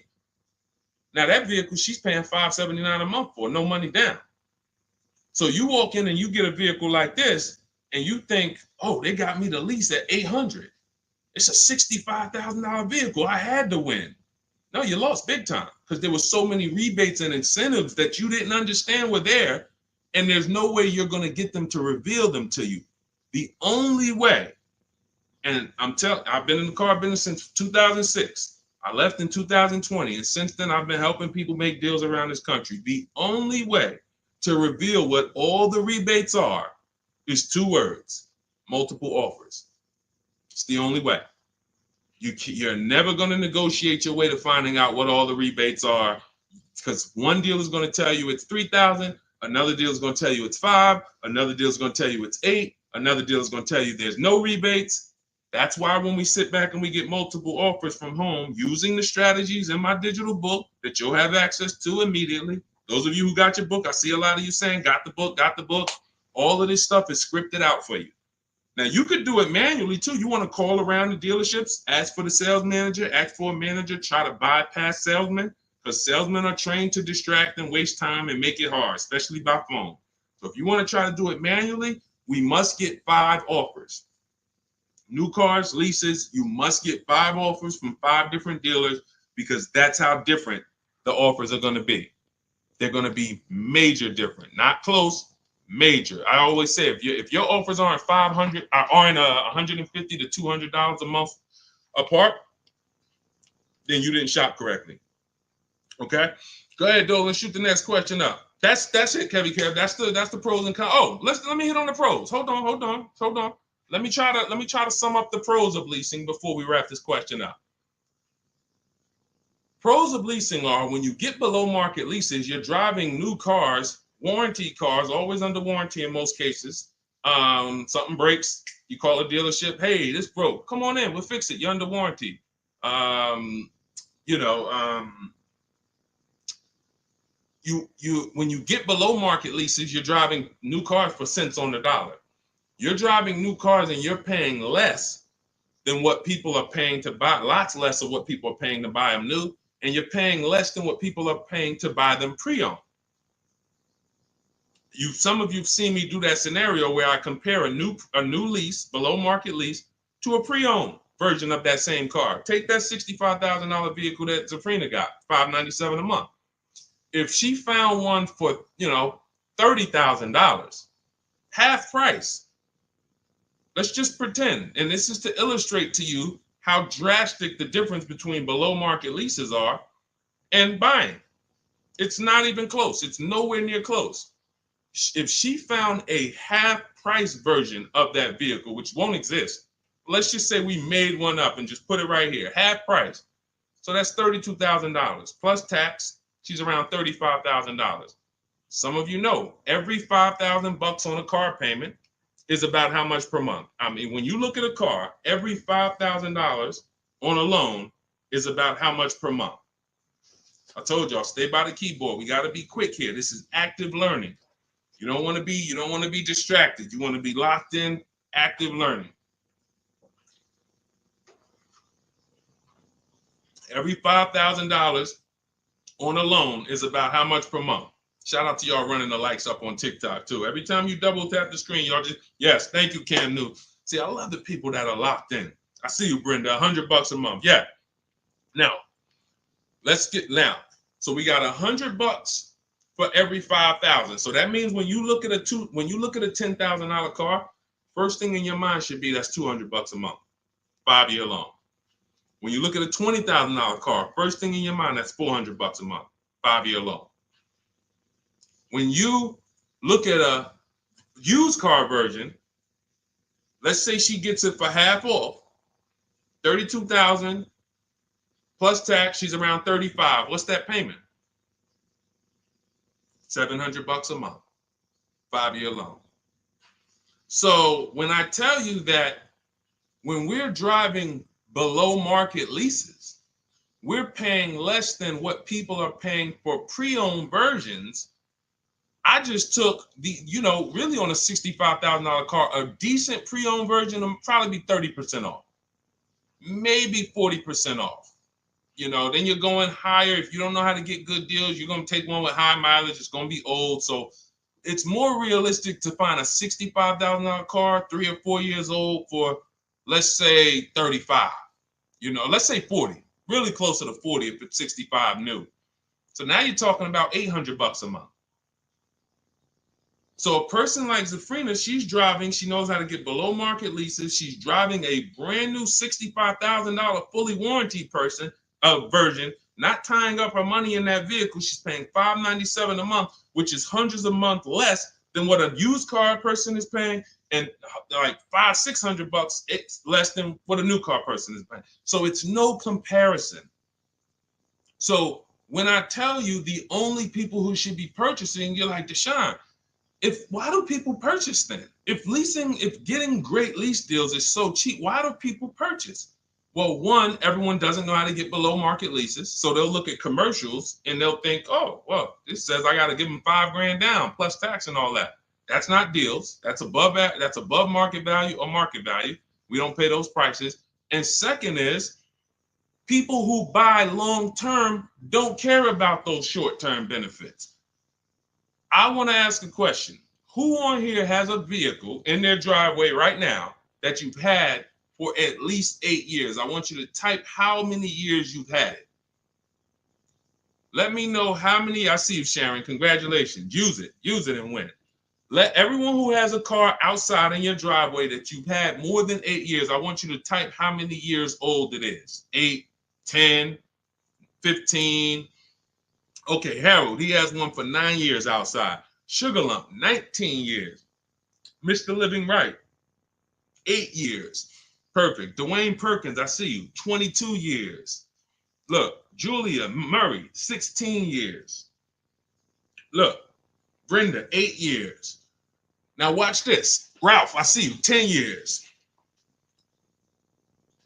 8 years or more is when we buy. These people won.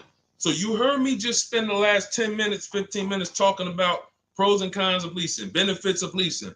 But these people are the real financial winners in the long run, because the longer you keep a car, the less it costs you. I'm not a fan of people leasing who have the discipline to keep a car for 10, 15 years, 12 years. I would never tell people lease who's doing that. I'm trying to get the people who say, it's no way I'm keeping a car near that long. I've never done it. I don't enjoy it. I'm not going to do it. You are the people who should not be buying.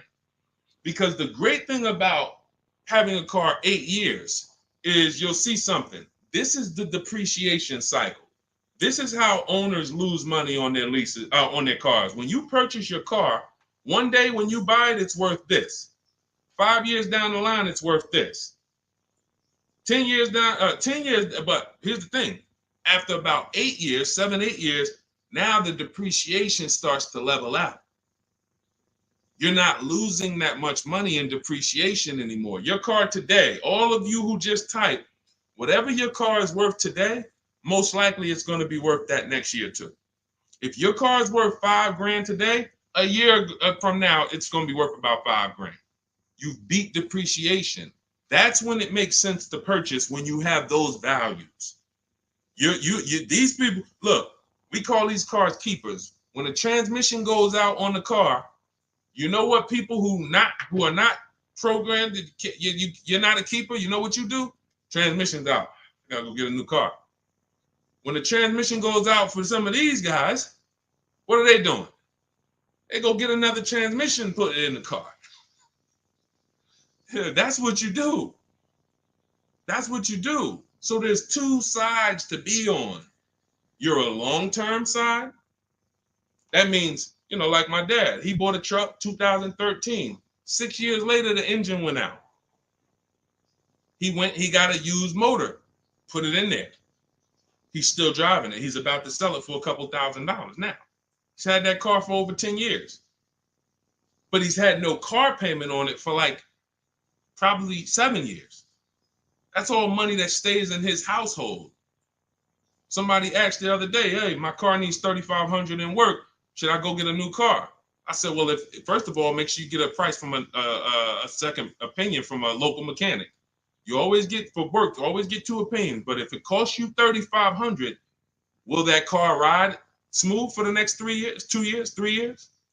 If the answer is yes, you need to understand something. If you go get another car to replace that car, it's going to cost you a minimum of $3,500 a year, and most likely more than that, $6,000, $7,000 a year coming out of your household. So do you want $3,500 one time and now I got no car payment, I keep my bills low? Or do you want to go get a new car payment that's $400 a month? Now what is that? $400 a month times 12, that's $4,800 a year for the next 5 years or whatever. The cost of replacement, guys, is always more than the cost of keeping that vehicle running. That's why you want to have that car paid off before the 10th birthday, and you want to set aside money for maintenance and repairs. Whatever you were paying on your car payment, $400 a month. All right, my car is paid off. Now take $100 or $200, put it into an emergency fund. So when that car breaks down or something needs, hey, no problem. It's in the emergency fund. But I'm keeping that car, because the longer I keep that car, the less money I pay for a car, the more money I keep in my household. So that's how you purchase, because you're buying a depreciating asset. You have to go long term with it. It's going to go down in value like this sharply for the first 5-6 years. It's going down, losing thousands. But once it levels out, that's when you really want to own it, because now we good. Things paid off. I ain't got to worry about it. But as soon as people come through that deep depreciation, that's when they go and trade the car in, and they do it all over again, over and over again. These are the people who I'm trying to get you to understand leasing. You're in the wrong structure. So it's very simple. You're not keeping your next car 8 years, you should be leasing, shopping for below market leases. You're keeping your next car at least 8 years, you're shopping for a below market purchase. And all of this is in my step-by-step book. This is the first step. Leasing versus buying. I call it the most important question. We got to put your deal on the right foundation, and then we go get a below market deal. So for everything I'm teaching right now is out of my new digital book. You can grab your copy for 75% off. It's normally $97. If you want the entire blueprint, and you guys see the comments, you see the comments people making. Man, get the book. Get the book. You see it. So you can go to, thank God we have approaching 10,000 people who have the book. Thank God. We are getting this in a lot of people's hands. People love the welcome offer. And the same people who are using it would look back and say, Deshone, I would have paid the $97 knowing what I know now and what I'm seeing in this book. But to get it at 75% off, $25, even more value. But it's only for 30 minutes. In my TikTok bio, in my Instagram bio, click that link that says 75% off. In my YouTube comments or Facebook comments, we have a comment pinned for you for your 75% off. But once that timer hits zero, guys, it does go back up to $97, which is the normal price. And it's worth every dime at $97. Okay, so get your copy. Make sure you screenshot the thank you page as soon as you purchase, and make sure you take a record of our support team's email, because sometimes you go and you type it in, you're like, I'm finally going to be able to enjoy car shopping. Man, I'm about to make the best car deal of my life. And you're so excited, you type your email in correctly, and now it's wrong. And so we can't email you the book. Now, once you get the book, you're going to see, as soon as you pay for it, I say, open your book below. So there's a link right there on that page to actually open the book, and you can save it to your actual, you can save it to your phone. But I email you a copy too. And sometimes if your email's wrong, you're not going to get that email. So make sure you screenshot that page. It has my support team's email, or look at it right here. Look at it on the screen. Get the support team just in case. But that's not for questions. Do not email me any car buying questions to that. That's only for making sure your book gets to you. Okay? So I want you empowered. I want you making the best deals you've ever made. I'm just going to show a bunch of more people before we rock out. I didn't get a chance to get to everybody's deals that has sent me a deal in the last couple of days. I didn't get a chance. Ansley got his second vehicle. He said two down, one more to go for the year. He got this BMW truck.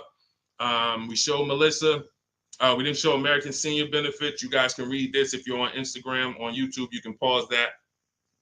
But we'll go more detail on the second stream. Keep sending me your deals, because I told y'all I was going to bring them onto the show.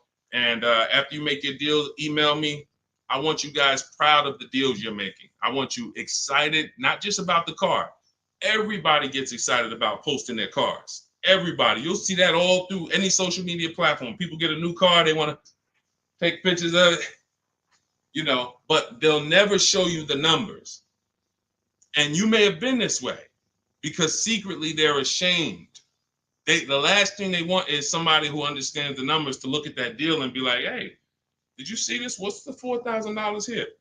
Did you see, how many offers did you get on this vehicle before you paid this price? Oh, no, I just thought they don't want that. I don't want you living like that. If you've done that before, I don't want you like that. I want you like all of these other people you're seeing posting your car deals, like Melissa, like American Soldiers Benefits, like Ansley, this is other car, like Rosalie, like Jen. Hold on. We do this all day long. Like Teddy, like Jared, like Zafrina, like Pierre. Numbers. That's what I want. And that's the confidence you will have after you get your book. So get it. If you do it your way, do it your way. God bless you. My way is no talking, right from home. That's why we call it Cars from Home. So I'm going to check out. God bless y'all. I'll see y'all on the next stream. Share this with a friend. Before you jump off, share this with one friend that you're like, hey, I got somebody that my best friend, they need to see this, because we have to help people protect their money. If we don't get this message out, our friends are right now in dealerships right now overpaying. Okay, so God bless you all. I will see y'all on the next stream.